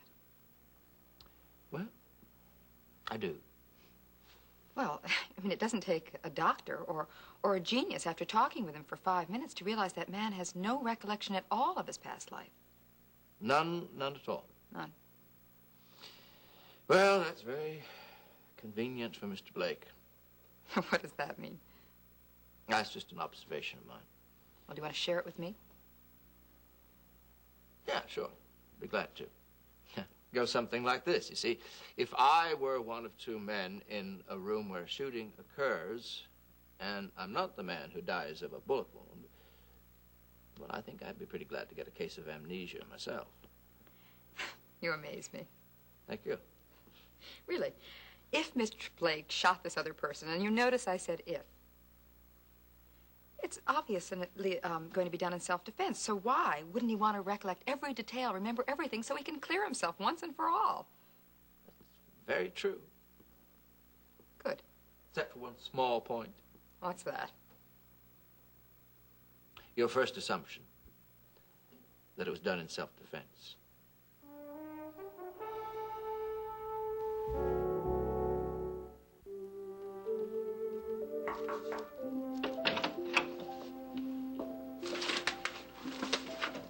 Mac?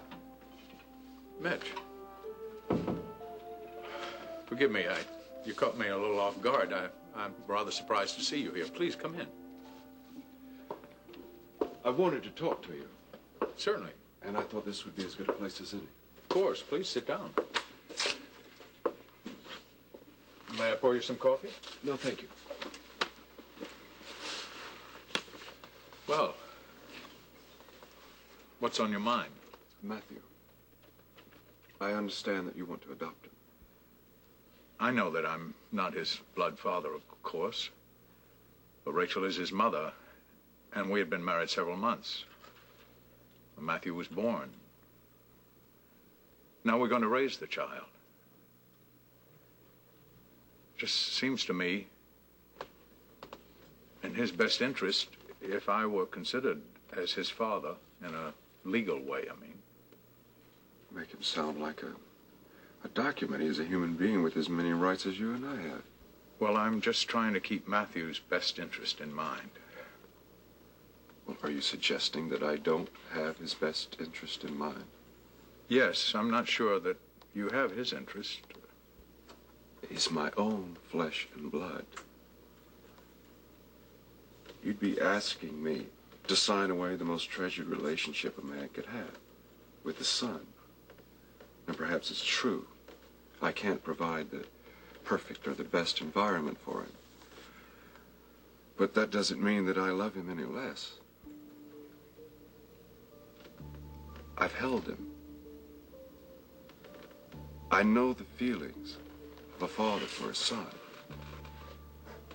Certainly you don't expect me to just throw that to the wind because of a legality, especially when he's all that I have at this point. But no one's asked you to throw Matthew to the wind or give him up, or give him away. You're free to visit him any time. And just return him when I'm through? Is that it, like a library book? But Mitch, that was your decision. Nobody forced you to make that decision. You decided that you would let his mother and me raise him. I don't have any desire to exclude you from the boy's life. You're his natural father. I can't see why it's necessary to dissolve my one and only claim legally to my son. Look, I feel like we're a couple of kids arguing over a toy or something here, and I don't like in talking about Matthew that way. But there's a principle involved here. Admittedly, I'm not sure exactly where it is, but I do know that something inside of me is telling me, don't let me go through with this. I know it's going to be a long time before he ever comes to understand the complexities of all this. But I don't think that he has to be hurt by the truth. I want him growing up accepting me.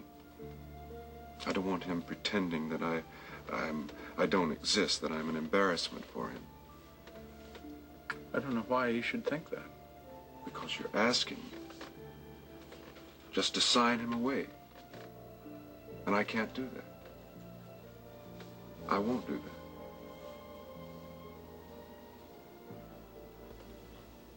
that. I don't know. It's all so tangled up. I don't understand any of it. I know, honey. I don't understand it either. I don't know what's going on with Larry. Maybe he's going through a 30-year-old crisis or something. I know. He gets fired and he doesn't even tell me.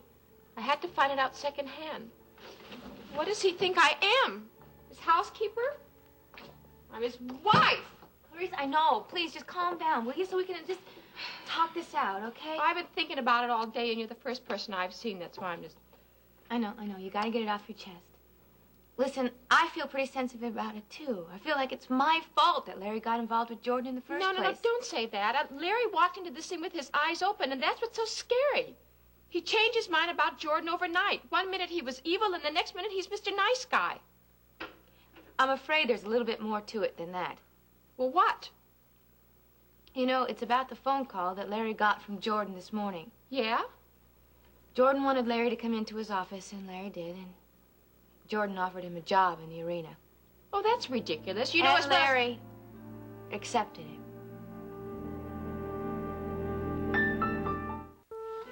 I put that in the wrong column. This is the only patient in the world who weighs 98.6 degrees. I've got some white out. It's a great invention. Oh, thanks. I've been wondering, what do you know about Mitch Blake? No, I don't know much. Neither does he, at least temporarily. But he is staying here. I mean, in Bay City. Mm-hmm. That seems to be the plan. You have to blow on that stuff. Oh, okay. Well, what does our mysterious stranger do?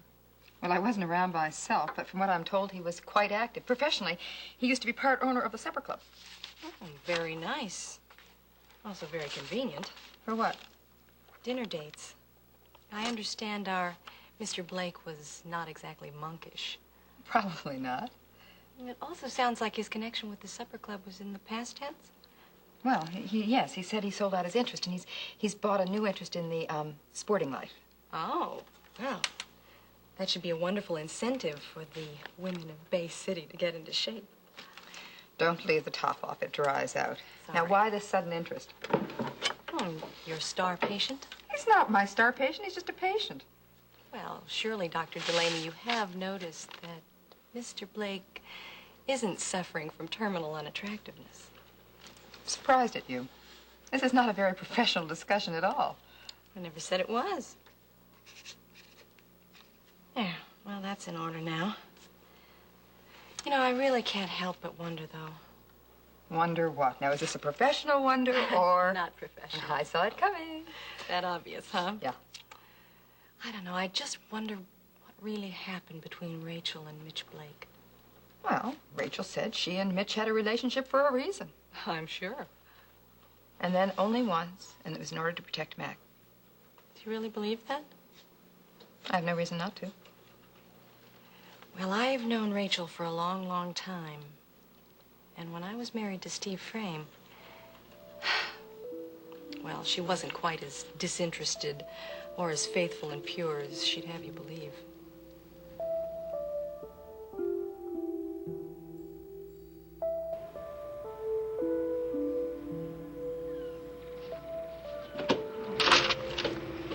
Jim. Oh, Cecile.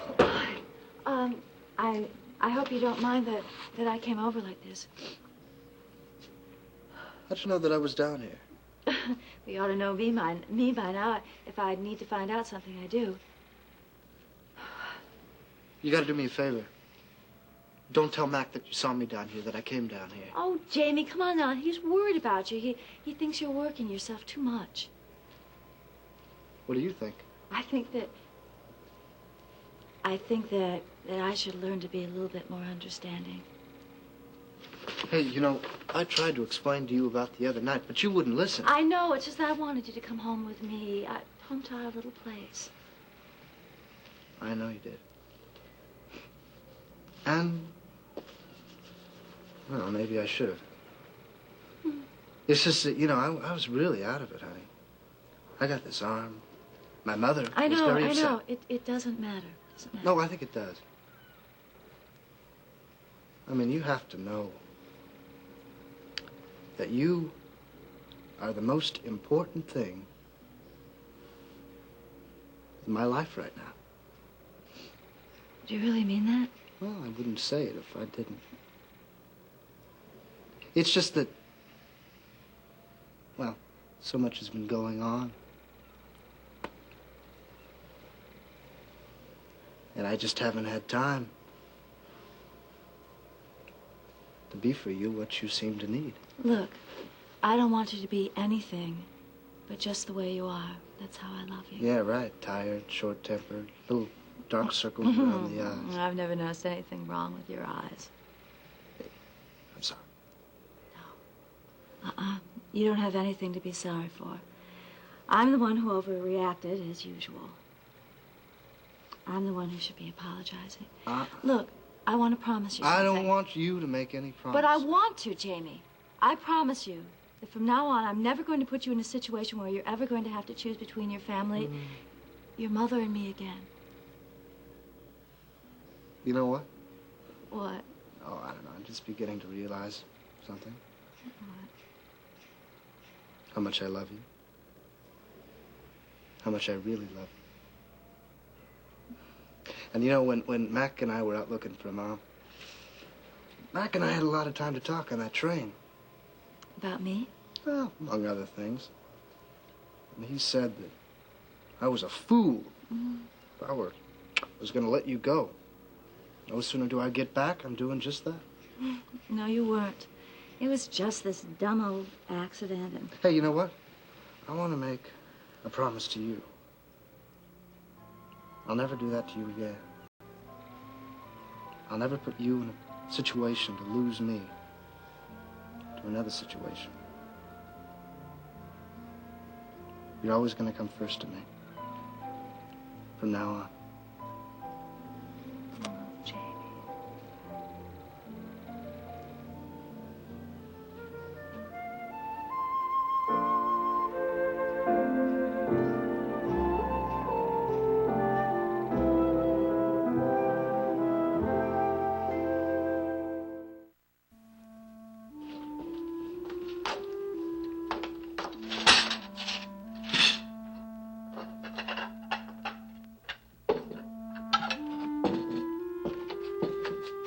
Hi, honey. How could you do that? What? Get away from me. Hey, there's nothing to get steamed up about. What are you mad about? You must think that I'm pretty stupid if you don't think I've caught on. Oh. I get it. You must have a visit from my darling sister, right? That's right. She was decent enough to come over and tell me what's going on. Which was better than what you did. Then I don't have to repeat the news, then, do I? Is that how you're going to look at it? She just told me what everybody else knows. Yeah? So, you have something to say? Seems like it's all been said. So it's really true? You're going to take this job from Jordan Scott? I didn't have any choice, honey. Well, what does that mean? Did he put a gun to you and force you to accept? Look, I'm an ex-cop. I'm not qualified to do anything else. I have to take whatever comes along. Honey, you haven't even looked for anything. You could get something soon enough. You just have to look. I've already accepted it. Okay, well, just tell him that you changed your mind. No, I'm not going to do that. Look, I committed myself to work with Jordan Scott at the arena, and I'm going to do just that, whether you like it or not. Baby, I am not asking for your approval on this matter. It's all settled? Well, I can't go along with you on this, Larry. You're going to have to make a choice. So, now you're handing out ultimatums? That's right. It looks like it's a matter of survival, and I can't survive with you as your wife if you work for Jordan. You're going to have to decide between us. Jordan or me.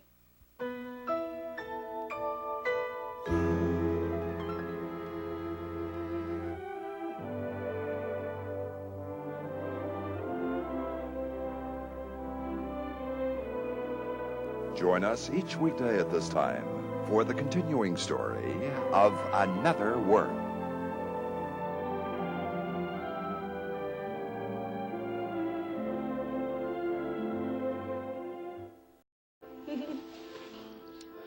Let me stay.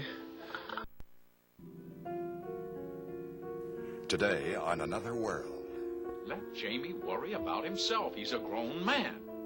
He does seem to need someone like Cecile. She needs him. Just let him be, will you? I'm just supposed to stand by and watch him get hurt all over again. Rachel, each one of us has to take his own emotional risks. What you're saying is that even though I know he's going to make a mistake, I'm supposed to stand by and let him make the mistake all over again. I mean, that's like encouraging it. Think of all the work we could accomplish together. Work? Yeah. Oh, come on. We wouldn't have to spend all our time working with it. Oh, okay. Not all of it. Let me stay. I don't know. I don't want to be alone tonight. Me neither.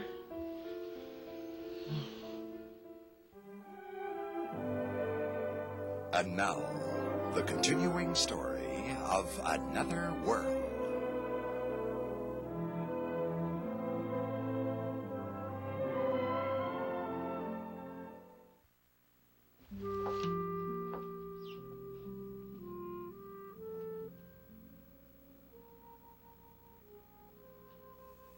Well, I can't go along with you on this, Larry. You're going to have to make a choice. So you're handing out ultimatums, is that right? That's right. It's a matter of survival for all of us. I can't survive as your wife if you work for Jordan. You're going to have to decide between us. Jordan or me.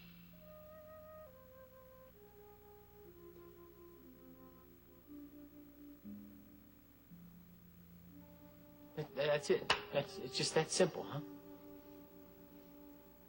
Just that simple.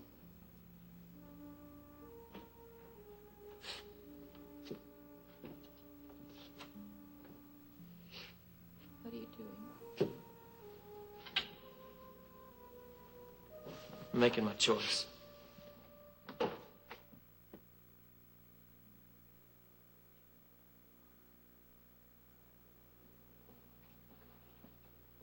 Morning, Clarice.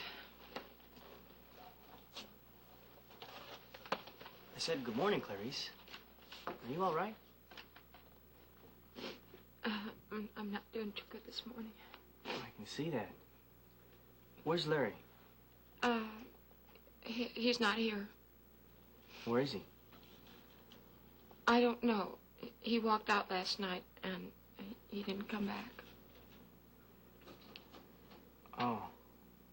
When's he coming back? I don't know. Maybe never.